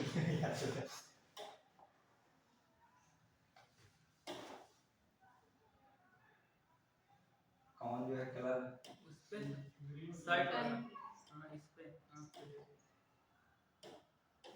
ब्लैक तो पहले से, चलो कोई कलर हो जाए, ठीक है। हाँ, भारत जो है पहली भारत वन स्थिति रिपोर्ट कब आई थी? 87 में। इंपॉर्टेंट बातें ये भी हैं, ठीक है। इस श्रृंखला की 7वीं भारत वन स्थिति रिपोर्ट कब आई है? जो अभी तक की सब लेटेस्ट कौन है? ISFR 2021 चल रही है, अभी 23 में आई नहीं। फिर आई पर्यावरण वन एवं जलवायु परिवर्तन मंत्री भूपेंद्र यादव द्वारा जारी की गई। तो इस समय कौन है इसके मंत्री? भूपेंद्र यादव। जनवरी से मार्च 2020 के उपग्रह आंकड़ों पर आधारित है, ठीक है। उल्लेखनीय है कि 11वीं भारत वन स्थिति रिपोर्ट जो कि फरवरी 2010 में जारी की गई थी, अंतरराष्ट्रीय मानदंडों के अनुरूप रिपोर्ट तैयार होने के वर्ष को रिपोर्ट के शीर्षक में लिया जाने लगा है, वो कोई मतलब नहीं है। भारतवर्ष से रिपोर्ट 2021 में भारतीय सुदूर संवेदन उपग्रह जो है रिसोर्स सेट 2 के सेंसर IRS लिस्ट थर्ड द्वारा 23.5 मीटर के विधि, इतना कुछ आपको डिटेल में नहीं पढ़ना है। पहली रिपोर्ट कब आई थी? हाँ, फिर आइए देखिए और क्या इंपॉर्टेंट बातें हैं इसमें। क्या कहा गया है, ISFR में भारतीय वन संरक्षण विभाग द्वारा, ये भी किसके द्वारा जारी होती है? भारतीय वन संरक्षण विभाग, ठीक है, इंडिया फॉरेस्ट सर्वे, ठीक है। फिर भारतीय वन की महत्वपूर्ण विशेषताएं, स्ववानिकी वृक्ष, भारत के संघीय क्षेत्र में राज्यों में वन संसाधन इत्यादि से कोई मतलब नहीं था। फिर आ जाइए क्या इंपॉर्टेंट बातें इसमें लिखी, जो देखो ये इंपॉर्टेंट बात लिखी है, देखो जो इंपॉर्टेंट बातें हैं वो लिखते जाइएगा, ठीक।